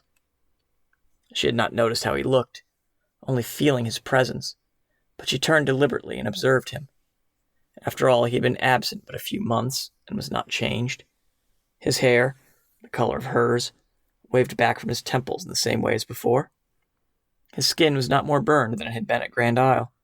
She found in his eyes, when he looked at her for one silent moment, the same tender caress, with an added warmth and entreaty which had not been there before, the same glance which had penetrated to the sleeping places of her soul and awakened them. 100 times Edna had pictured Robert's return and imagined their first meeting. It was usually at her home, whither he had sought her out at once. She had always fancied him expressing or betraying in some way his love for her, and here the reality was they sat 10 feet apart, she at the window, crushing geranium leaves in her hand and smelling them, he twirling around on the piano stool, saying, "I was very much surprised to hear of Mr. Pontellier's absence. It's a wonder Mademoiselle Reisz didn't tell me. And you are moving. Mother told me yesterday. I think you would have gone to New York with him, or to Iberville with the children, rather than be bothered here with housekeeping. And you're going abroad, too, I hear. We shan't have you at Grand Isle next summer. It won't seem... Do you see much of Mademoiselle Reisz? She often spoke of you in the few letters she wrote. Do you remember what you promised to write me when you went away?" A flush overspread his whole face. "I couldn't believe that my letters would be of any interest to you." "That is an excuse. It isn't the truth." Edna reached for her hat on the piano. She adjusted it, sticking the hat pin through the heavy coil of hair with some deliberation. "Are you not going to wait for Mademoiselle Reisz?" asked Robert. "No. I found when she's absent this long, she's liable not to come back till late." She drew on her gloves, and Robert picked up his hat. "Won't you wait for her?" asked Edna. "And not if you think she won't be back until late," adding, as if suddenly aware of some discourtesy in his speech, "and I should miss the pleasure of walking home with you." Edna locked the door and put the key back in its hiding place. They went together, picking their way across muddy streets and sidewalks encumbered with the cheap display of small tradesmen. Part of the distance they rode in the car, and after disembarking, passed the Pontellier mansion, which looked broken and half torn asunder. Robert had never known the house, and looked at it with interest. "I never knew you in your home," he remarked. "I'm glad you did not." "Why?" She did not answer. They went on around the corner, and it seemed as if her dreams were coming true after all, when he followed her into the little house. "You must stay and dine with me, Robert. You see I am all alone, and it is so long since I've seen you. There's so much I want to ask you." She took off her hat and gloves. He stood irresolute, making some excuse about his mother who expected him. He even muttered something about an engagement. She struck a match and lit the lamp on the table. It was growing dusk. When he saw her face in the lamplight, looking pained, with all the soft lines gone out of it, he threw his hat aside and seated himself. "Oh, you know I want to stay if you will let me," he exclaimed. All the softness came back. She laughed and went and put her hand on his shoulder. "This is the first moment you have seemed like the old Robert. I'll go tell Celestine." She hurried away to tell Celestine to set an extra place. She even sent her off in search of some added delicacy which she had not thought of for herself. And she recommended great care in dripping the coffee and having the omelette done to a proper turn. When she re-entered, Robert was turning over magazines, sketches, and things that lay upon the table in great disorder. He picked up a photograph and exclaimed, "I'll say, Arobin, what on earth is his picture doing here?" "I tried to make a sketch of his head one day," answered Edna, "and he thought the photograph might help me. It was at the other house. I thought it had been left there. I must have packed it up with my drawing materials." "I should think you would give it back to him if you've finished with it." "Oh, I have a great many such photographs. I never think of returning them. They don't amount to anything." Robert kept looking at the picture. "It seems to me... Do you think his head is worth drawing? Is he a friend of Mr. Pontellier's? You never said you knew him." "He isn't a friend of Mr. Pontellier's. He's a friend of mine. I always knew him. That is, it is only of late that I know him pretty well. but I'd rather talk about you and know what you've been seeing and doing and feeling out there in Mexico." Robert threw aside the picture. "I've been seeing the waves and the white beach of Grand Isle, the quiet, grassy street of the Chênière, the old fort at Grande Terre. I've been working like a machine and feeling like a lost soul, and there was nothing interesting." She leaned her head upon her hand to shade her eyes from the light. "And what have you been seeing and doing and feeling all these days?" he asked. "I've been seeing the waves and the white beach of Grand Isle, the quiet, grassy street of the Chênière Caminada, the old sunny fort at Grande Terre. I've been working with a little more comprehension than a machine, and still feeling like a lost soul. There was nothing interesting." "Miss Pontellier, you are cruel," he said, with feeling, closing his eyes and resting his head back in his chair.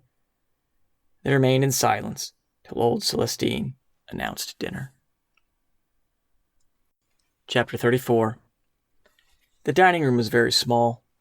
Edna's round mahogany would have almost filled it. As it was, there was but a step or two from the little table to the kitchen, to the mantel, the small buffet, and the side door that opened out onto the narrow brick-paved yard. A certain degree of ceremony settled upon them with the announcement of dinner. There was no return to personalities. Robert related incidents of his sojourn in Mexico, and Edna talked of events likely to interest him, which had occurred during his absence. The dinner was of ordinary quality, except for the few delicacies which he had sent out to purchase. Old Celestine, with a bandana tignon twisted about her head, hobbled in and out, taking a personal interest in everything, and she lingered occasionally to talk patois with Robert, whom she had known as a boy. He went out to a neighboring cigar stand to purchase cigarette papers, and when he came back, he found that Celestine had served the black coffee in the parlor. "Perhaps I shouldn't have come back," he said. "Oh, when you're tired of me, tell me to go." "You never tire me. You must have forgotten the hours and hours at Grand Isle, in which we grew accustomed to each other, and used to being together." "I've forgotten nothing at Grand Isle," he said, not looking at her, but rolling a cigarette. His tobacco pouch, which he laid upon the table, was a fantastic embroidered silk affair, evidently the handiwork of a woman. "You used to carry your tobacco in a rubber pouch," said Edna, picking up the pouch and examining the needlework. "Yes, it was lost." "Where did you buy this one? In Mexico?" "It was given to me by a Vera Cruz girl. They're very generous," he replied, striking a match and lighting his cigarette. "They're very handsome, I suppose, those Mexican women. Very picturesque, with their black eyes and their lace scarfs." "Some are, others are hideous, just as you find women everywhere." "What was she like, the one who gave you the pouch? You must have known her very well." "She was very ordinary.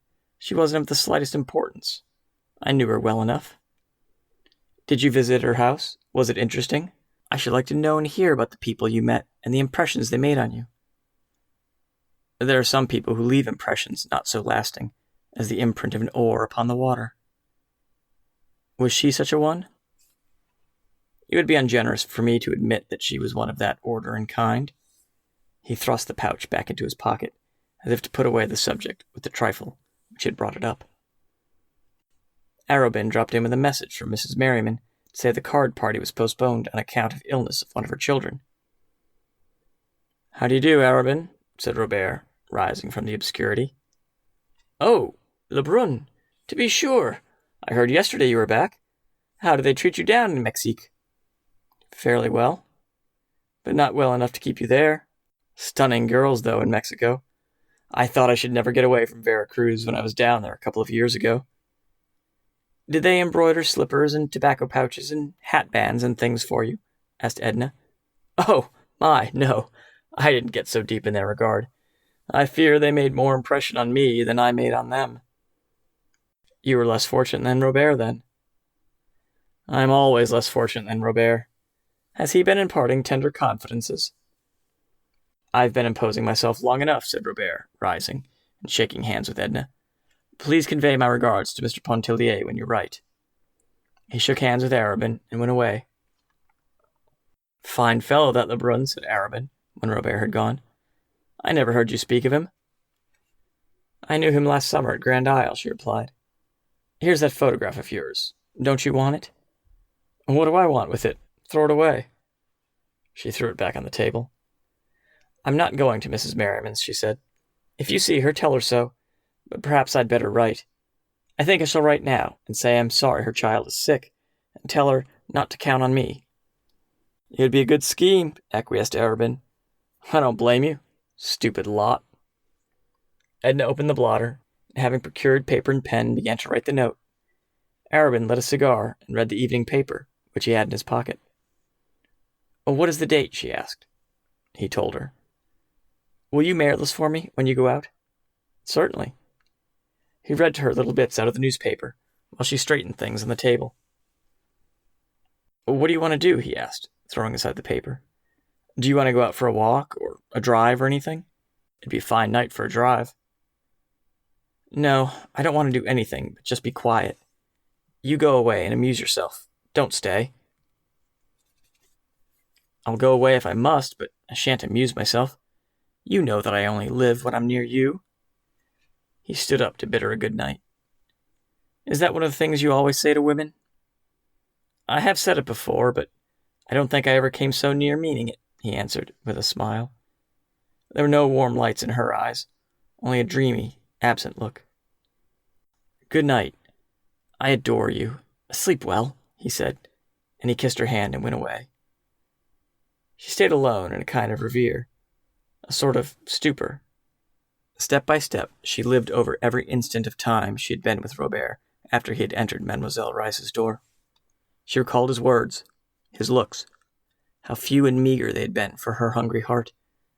A vision, a transcendently seductive vision of a Mexican girl arose before her. She writhed with a jealous pang. She wondered when he would come back. He had not said he would come back. She had been with him, had heard his voice and touched his hand. But some way he had seemed nearer to her, off there in Mexico. Chapter 35. The morning was full of sunlight and hope. Edna could see before her no denial, only the promise of excessive joy. She lay in bed awake, with bright eyes full of speculation. He loves you, poor fool. If she could get that conviction firmly fixed in her mind, what mattered about the rest? She felt she had been childish and unwise the night before in giving herself over to despondency. She recapitulated the motives which no doubt explained Robert's reserve. They were not insurmountable. They would not hold if he really loved her. They could not hold against her own passion, which he must come to realize in time. She pictured him going to his business that morning. She even saw how he was dressed, how he walked down one street and turned the corner of another, saw him bending over his desk, talking to people who entered the office, going to his lunch, and perhaps watching for her on the street. He would come to her in the afternoon or evening, sit and roll his cigarette, talk a little, and go away as he had done the night before. But how delicious it would be to have him there with her. She would have no regrets, nor seek to penetrate his reserve, if he still chose to wear it. Edna ate her breakfast only half-dressed. The maid brought her a delicious printed scrawl from Raoul, expressing his love, asking her to send him some bonbons, and telling her that they had found that morning 10 tiny white pigs, all lying in a row beside Leedy's big white pig. A letter also came from her husband, saying he hoped to be back in early March, and then they would get ready for that journey abroad which he had promised her so long, which he now felt fully able to afford. He felt able to travel as people should, without any thought of small economies, thanks to his recent speculations in Wall Street. Much to her surprise, she received a note from Arobin, written at midnight from the club. It was to say good morning to her, to hope she had slept well, to assure her of his devotion, which he trusted she in some faintest manner returned. All these letters were pleasing to her. She answered the children in a cheerful frame of mind, promising them bonbons, and congratulating them upon their happy find of the little pigs. She answered her husband with friendly evasiveness, not with any fixed design to mislead him, only because all sense of reality had gone out of her life. She had abandoned herself to fate, and awaited the consequences with indifference. To Arobin's note, she made no reply. She put it under Celestine's stove lid. Edna worked several hours with much spirit. She saw no one but a picture dealer, who asked her if it were true that she was going abroad to study in Paris. She said she possibly might, and he negotiated with her for some Parisian studies to reach him in time for the holiday trade in December. Robert did not come that day. She was keenly disappointed. He did not come the following day, nor the next. Each morning she awoke with hope, and each night she was a prey to despondency. She was tempted to seek him out, but far from yielding to the impulse, she avoided any occasion which might throw her in his way. She did not go to Mademoiselle Rice's, nor pass by Madame Lebrun's as she might have done if he had still been in Mexico. When Arobin one night urged her to drive with him, she went, out to the lake on the Shell Road. His horses were full of metal and even a little unmanageable. She liked the rapid gait at which they spun along, and the quick, sharp sound of the horses' hooves on the hard road. They did not stop anywhere to eat or to drink. Arobin was not needlessly imprudent, but they ate and drank when they regained Edna's little dining room, which was comparatively early in the evening. It was late when he left her. It was getting to be more than a passing whim with Arobin to see her and to be with her. He had detected the latent sensuality, which unfolded under his delicate sense of her nature's requirements like a torpid, sensitive blossom. There was no despondency when she fell asleep that night, nor was there hope when she awoke in the morning. Chapter 36. There was a garden out in the suburbs, a small leafy corner, with a few green tables under the orange trees. An old cat slept all day on the stone step in the sun, and an old woman slept her idle hours away in her chair at the open window, till someone happened to knock on one of the green tables. She had milk and cream cheese to sell, and bread and butter. There was no one who could make such excellent coffee, or fry a chicken so golden brown as she. The place was too modest to attract the attention of people of fashion, and so quiet as to escape the notice of those in search of pleasure and dissipation. Edna had discovered it accidentally one day, when the high board gate stood ajar. She caught sight of a little green table, blotched with the checkered sunlight that filtered through the quivering leaves overhead. Within she'd found the slumbering woman, the drowsy cat, and a glass of milk, which reminded her of the milk she had tasted in Iberville. She often stopped there during her perambulations, sometimes taking a book with her, and sitting an hour or two under the trees when she found the place deserted. Once or twice she took a quiet dinner there alone, having instructed Celestine beforehand to prepare no dinner at home. It was the last place in the city where she would have expected to meet anyone she knew. Still, she was not astonished when, as she was partaking of a modest dinner late in the afternoon, looking into an open book, stroking the cat, which had made friends with her, she was not greatly astonished to see Robert come in at the tall garden gate. "I am destined to see you only by accident," she said, shoving the cat off the chair beside her. He was surprised, ill at ease, almost embarrassed at meeting her thus so unexpectedly. "Do you come here often?" he asked. "I almost live here," she said. "I used to drop in very often for a cup of Katisha's good coffee. This is the first time since I came back." "She'll bring you a plate, and you will share my dinner. There's always enough for 2, even 3. Edna had intended to be indifferent and as reserved as he when she met him. She had reached the determination by a laborious train of reasoning, incident to one of her despondent moods, but her resolve melted when she saw him before a designing Providence had led him into her path. "Why have you kept away from me, Robert?" she asked, closing the book that lay open on the table. "Why are you so personal, Mrs. Pontellier? Why do you force me to idiotic subterfuges?" he exclaimed with sudden warmth. "I suppose there's no use telling you I've been very busy, or that I've been sick, or that I've been to see you and not found you at home. Please let me off with any one of these excuses." "You are the embodiment of selfishness," she said. "You save yourself something, I don't know what, but there's some selfish motive, and in sparing yourself you never consider for a moment what I think or I feel your neglect or indifference. I suppose this is what you would call unwomanly, but I've got into a habit of expressing myself. It doesn't matter to me, and you may think me unwomanly if you like." No, I only think you cruel, as I said the other day. Maybe not intentionally cruel, but you seem to be forcing me into disclosures which can result in nothing, as if you would have me bear a wound for the pleasure of looking at it, without the intention or power of healing it. I'm spoiling your dinner, Robert. Never mind what I say. You haven't eaten a morsel. I only came in for a cup of coffee. His sensitive face was all disfigured with excitement. Isn't this a delightful place? She remarked. I'm so glad it has never actually been discovered. It's so quiet, so sweet here. Do you notice there's scarcely a sound to be heard? It's so out of the way and a good walk from the car. However, I don't mind walking. I always feel so sorry for women who don't like to walk. They miss so much, so many rare little glimpses of life, and we women learn so little of life on the whole. Katisha's coffee is always hot. I don't know how she manages it, here in the open air. Celestine's coffee gets cold, bringing it from the kitchen to the dining room. 3 lumps! How can you drink it so sweet? Take some of the cress with your chop. It's so biting and crisp.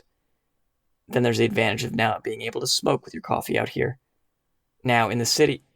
Aren't you going to smoke? After a while, he said, laying a cigar on the table. Who gave it to you? She laughed. I bought it. I suppose I'm getting reckless. I bought a whole box. She was determined not to be personal again and make him uncomfortable. The cat made friends with him and climbed into his lap while he smoked his cigar. He stroked her silky fur and talked a little about her. He looked at Edna's book, which he had read, and he told her the end, to save her the trouble of wading through it, he said. Again, he accompanied her back home. It was after dusk when they reached the little pigeon house. She did not ask him to remain, which he was grateful for, as it permitted him to stay without the discomfort of blundering through an excuse which he had no intention of considering. He helped her to light the lamp, and she went into her room to take off her hat and bathe her face and hands. When she came back, Robert was not examining the pictures and magazines as before. He sat off in the shadow, leaning his head back on the chair, as if in a reverie. Edna lingered a moment beside the table, arranging the books there. Then she went across the room to where he sat. She bent over the arm of his chair and called his name. Robert, she said, are you asleep? No, he answered, looking up at her. She leaned over and kissed him, a soft, cool, delicate kiss, whose voluptuous sting penetrated his whole being. Then she moved away from him. He followed and took her in his arms, just holding her close to him. She put her hand up to his face and pressed his cheek against her own. The action was full of love and tenderness. He sought her lips again. Then he drew her down upon the sofa beside him and held her hands in both of his. Now you know, he said. Now you know what I've been fighting against since last summer at Grand Isle, what drove me away and drove me back again. Why have you been fighting against it? She asked. Her face glowed with soft lights. Why? Because you were not free. You were Léonce Pontellier's wife. I couldn't help loving you if you were 10 times his wife, but so long as I went away from you and kept away, I could help telling you so. She put her free hand up to his shoulder, and then against his cheek, rubbing it softly. He kissed her again. His face was warm and flushed. There in Mexico, I was thinking of you all the time, and longing for you. But not writing to me, she interrupted. Something put into my head you cared for me, and I lost my senses. I forgot everything but a wild dream of your some way becoming my wife. Your wife! Religion, loyalty, everything would give way if only you cared. Then you must have forgotten that I was Léonce Pontellier's wife. Oh, I was demented, dreaming of wild, impossible things, recalling men who had set their wives free. Oh, we have heard of such things. Yes, we have heard of such things. I came back full of vague, mad intentions, and when you got here, you never came near me. She was still caressing his cheek. I realized what a cur I was to dream of such thing, even if you'd been willing. She took his face between her hands and looked into it, as if she would never withdraw her eyes more. She kissed him on the forehead, the eyes, the cheeks, and the lips. You've been a very, very foolish boy, wasting your time dreaming of impossible things when you speak of Mr. Pontellier setting me free. I am no longer one of Mr. Pontellier's possessions to dispose of or not. I give myself where I choose. If he were to say, 'Here, Robert, take her and be happy. She is yours,' I should laugh at you both." His face grew a little white. "What do you mean?" he asked. There was a knock at the door. Old Celestine came in to say that Madame Ratignolle's servant had come around the back way with a message that Madame had been taken sick and begged Mrs. Pontellier to go to her immediately. "Yes, yes," said Edna, rising. "I promised. Tell her yes, to wait for me. I'll go back with her." "Let me walk over with you," offered Robert. "No," she said, "I will go with the servant." She went in her room to put on her hat. When she came in again, she sat once more upon the sofa beside him. He had not stirred. She put her arms round his neck. "Good-bye, my sweet Robert. Tell me good-bye." He kissed her with a degree of passion which had not before entered into his caress, and strained her to him. "I love you," she whispered. "Only you, no one but you. It was you who awoke me last summer out of a lifelong stupid dream. Oh, you've made me so unhappy with your indifference. Oh, I've suffered. Now you are here. We shall love each other, my Robert. We shall be everything to each other. Nothing else in the world is of any consequence. I must go to my friend, but will you wait for me? No matter how late, you will wait for me, Robert?" Don't go. "Edna, stay with me," he pleaded. "Why should you go? Stay with me. "I shall come back as soon as I can. I shall find you here." She buried her face in his neck and said goodbye again. Her seductive voice, together with his great love for her, had enthralled his senses and deprived him of every impulse but the longing to hold her and keep her. Chapter 37. Edna looked in at the drugstore. Monsieur Ratignolles was putting up a mixture himself, very carefully, dropping a red liquid into a tiny glass. He was grateful to Edna for having come. Her presence would be a comfort to his wife. Madame Ratignolle's sister, who had always been with her at such trying times, had not been able to come up from the plantation, and Adèle had been inconsolable until Mrs. Pontellier had so kindly promised to come to her. The nurse had been with them at night for the past week, as she lived a great distance away, and Dr. Mandelet had been coming and going all the afternoon. They were then looking for him at any moment. Edna hastened upstairs by a private stairway that led from the rear of the store to the apartments above. The children were all sleeping in a back room. Madame Ratignolle was in the salon, whither she had strayed in her suffering impatience. She sat on the sofa, clad in ample white peignoir, holding a handkerchief tight against her hand in a nervous clutch. Her face was drawn and pinched, her sweet blue eyes haggard and unnatural. All her beautiful hair had been drawn back and plaited. It lay in a long braid on the sofa pillow, coiled like a golden serpent. The nurse, comfortable-looking grief woman, in a white apron and cap, was urging her to return to her bedroom. There's no use, she said at once to Edna. "We must get rid of Mandelet. He is getting too old and careless. He said he would be here at 7:30. Now it must be 8. See what time it is, Josephine." The woman was possessed of a cheerful nature, and refused to take any situation too seriously, especially a situation with which she was so familiar. She urged Madame to have courage and patience, but Madame only set her teeth hard into her underlip, and Edna saw the sweat gather in beads on her white forehead. After a moment or two, she uttered a profound sigh, and wiped her face with the handkerchief rolled in a ball. She appeared exhausted. The nurse gave her a fresh handkerchief, sprinkled with cologne water. "This is too much," she cried.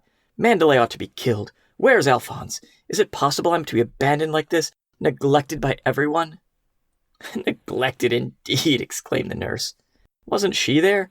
And here is Mrs. Pontellier, leaving, no doubt, a pleasant evening at home to devote to her. And wasn't Monsieur Ratignolle coming that very instant through the hall? And Josephine was quite sure she had heard Dr. Mandelet's coupe. Yes, there it was, down at the door." Adèle consented to go back to her room. She sat on the edge of a little low couch next to her bed. Dr. Mandelet paid no attention to Madame Ratignolle's upbraidings. He was accustomed to them at such times, and was too well convinced of her loyalty to doubt it. He was glad to see Edna, and wanted her to go with him into the salon and entertain him, but Madame Ratignolle would not consent that Edna should leave her for an instant. Between agonizing moments, she chatted a little, and said it took her mind off her sufferings. Edna began to feel uneasy. She was seized with a vague dread. Her own like experiences seemed far away, unreal, and only half remembered.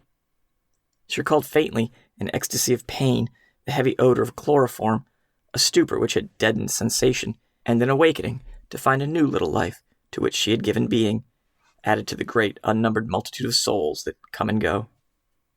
She began to wish she had not come. Her presence was not necessary.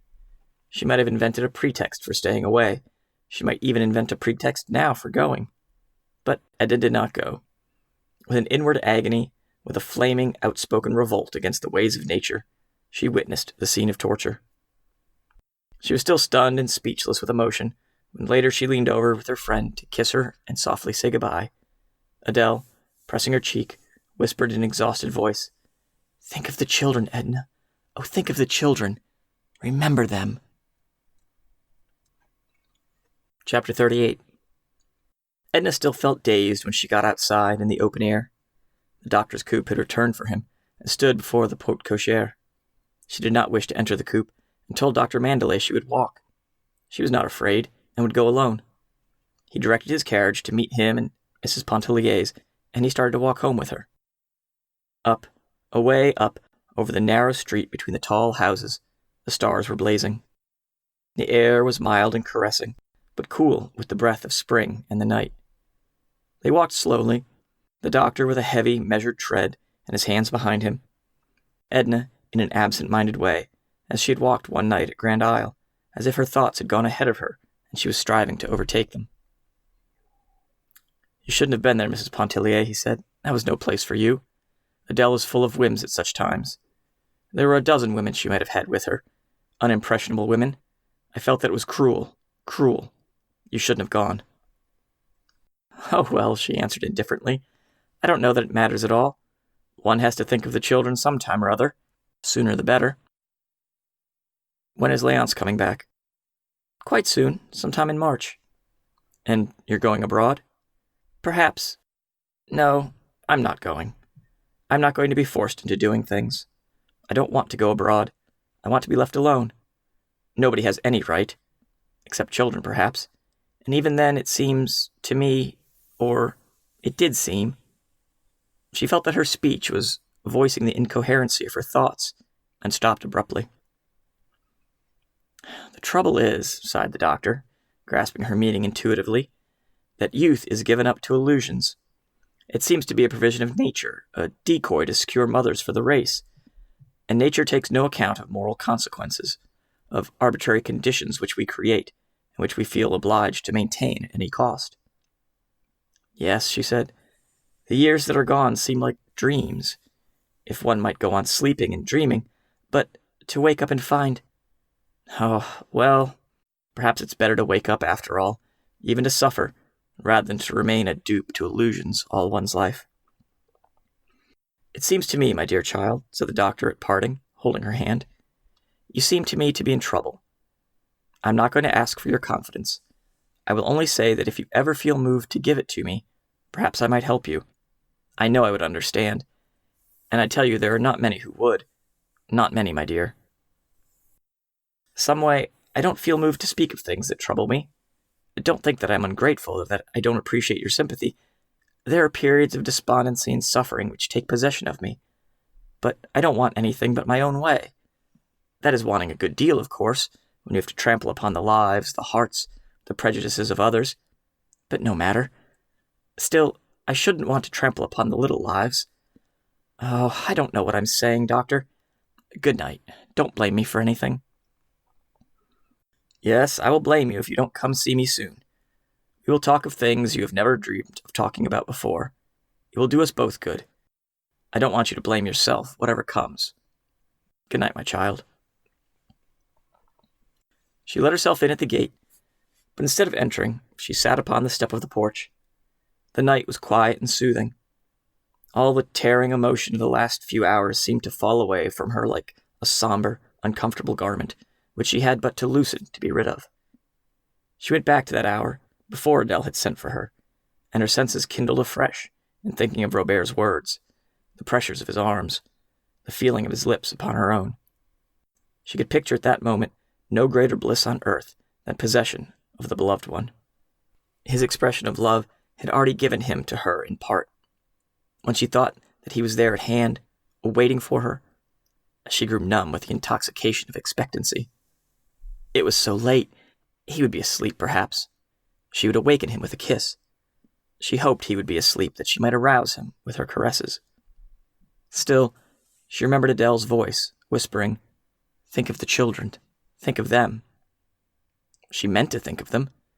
That determination had driven into her soul like a death wound. But not tonight. Tomorrow would be time to think of everything. Robert was not waiting for her in the little parlor.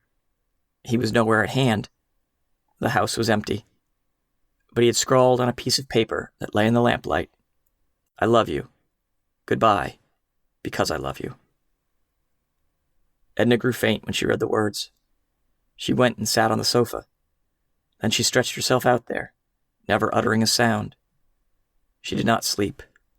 She did not go to bed. The lamp sputtered and went out. She was still awake in the morning when Celestine unlocked the kitchen door and came in to light the fire. Chapter 39. Victor, with hammer and nails and scraps of scantling, was patching a corner of one of the galleries. Mariakita sat nearby, dangling her legs, watching him work, and handing him nails from the toolbox. The sun was beating down upon them. The girl had covered her head with her apron, folded into a square pad. They had been talking for an hour or more. She was never tired of hearing Victor describe the dinner at Mrs. Pontellier's. He exaggerated every detail, making it appear a veritable Lucullan feast. The flowers were in tubs, he said. The champagne was quaffed from huge golden goblets. Venus, rising from the foam, could have presented no more entrancing a spectacle than Mrs. Pontellier, blazing with beauty and diamonds at the head of the board, while the other women were all of them useful houris, possessed of incomparable charms. She got it into her head that Victor was in love with Mrs. Pontellier, and he gave her evasive answers, framed as to confirm her belief. She grew sullen and cried a little, threatening to go off and leave him to his fine ladies. There were a dozen men crazy about her at the Cheniere, and since it was the fashion to be in love with married people, why, she could run away any time she liked to New Orleans with Selina's husband. Selina's husband was a fool, a coward, and a pig, and to prove it to her, Victor intended to hammer his head into jelly the next time he encountered him. This assurance was very consoling to Mariakita. She dried her eyes and grew cheerful at the prospect. Still, they were talking of the dinner and the allurements of the city when the Mrs. Pontellier herself slipped round the corner of the house. The two youngsters stayed dumb with amazement before what they considered to be an apparition. But it was really she, in flesh and blood, looking tired and a little travel-stained. "I walked up from the wharf," she said, "and I heard the hammering. I supposed it was you mending the porch. It's a good thing. I was always tripping over those loose planks last summer. How dreary and deserted everything looks." It took Victor some time to comprehend that she'd come in Beaudelet's Luger, and that she'd come alone, and for no purpose but to rest. "There's nothing fixed up yet, you see. I'll give you my room. It's the only place." "Any corner will do," she assured him.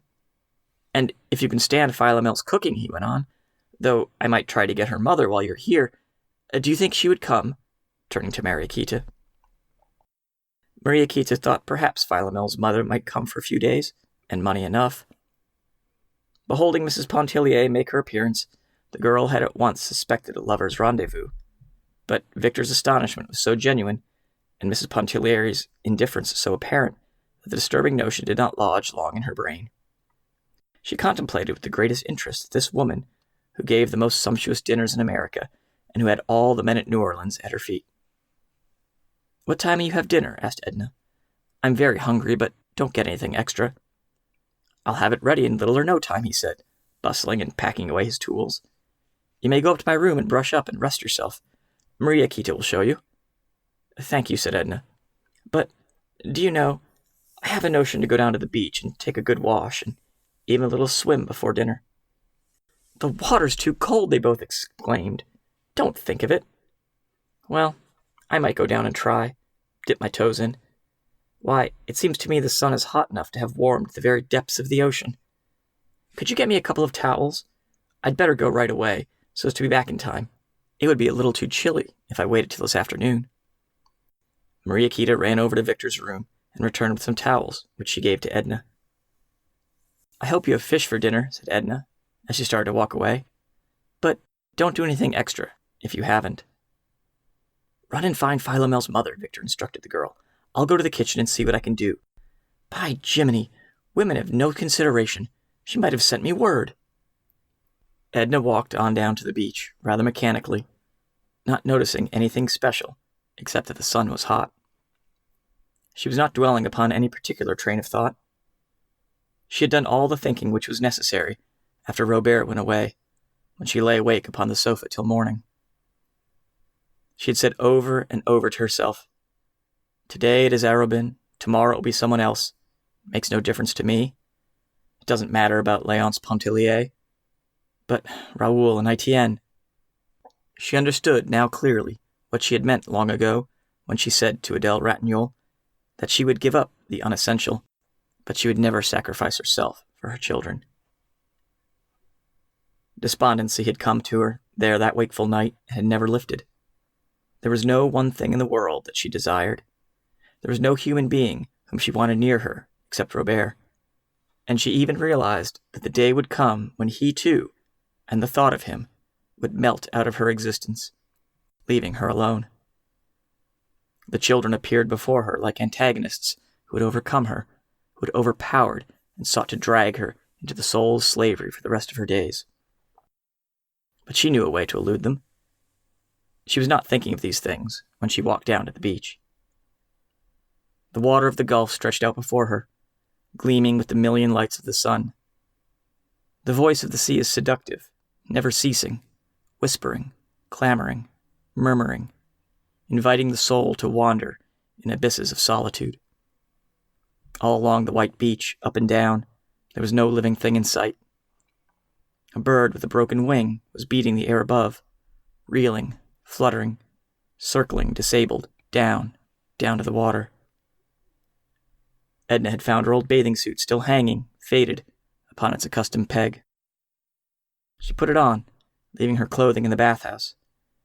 But when she was there beside the sea, absolutely alone, she cast the unpleasant, pricking garments from her, and for the first time in her life, she stood naked in the open air, at the mercy of the sun, the breeze that beat upon her, and the waves that invited her. How strange and awful it seemed to stand naked under the sky. How delicious. She felt like some newborn creature, opening its eyes in a familiar world that it had never known. The foamy wavelets curled up to her white feet and coiled like serpents about her ankles. She walked out. The water was chill, but she walked on. The water was deep, but she lifted her white body and reached out with a long, sweeping stroke. The touch of the sea is sensuous, enfolding the body in its soft, close embrace. She went on and on. She remembered the night that she swam far out, and recalled the terror that had seized her at the fear of being unable to regain the shore. She did not look back now, but went on and on, thinking of the blue-grass meadow that she had traversed when a little child, believing that it had no beginning and no end. Her arms and legs were growing tired. She thought of Léonce and the children. They were a part of her life, but they need not have thought that they could possess her, body and soul. How Mademoiselle Reisz would have laughed, perhaps sneered if she knew. "And you call yourself an artist? What pretensions, madame! The artist must possess the courageous soul that dares and defies." Exhaustion was pressing upon and overpowering her. "Goodbye, because I love you." He did not know. He did not understand. He would never understand. Perhaps Dr. Mandelet would have understood, if she had seen him. But it was too late. The shore was far behind her, and her strength was gone. She looked into the distance, and the old terror flamed up for an instant, and then sank again. Edna heard her father's voice, and her sister Margaret's. She heard the barking of an old dog that was chained to the sycamore tree. The spurs of the cavalry officer clanged as he walked across the porch. There was the hum of bees, and the musky odor of pinks filled the air. You've been listening to Classics You Slept Through, and that concludes our reading of Kate Chopin's The Awakening. Catch us on our next episode as we discuss the chapters that we've just read. Hit us up on all the social medias at CYSTpod.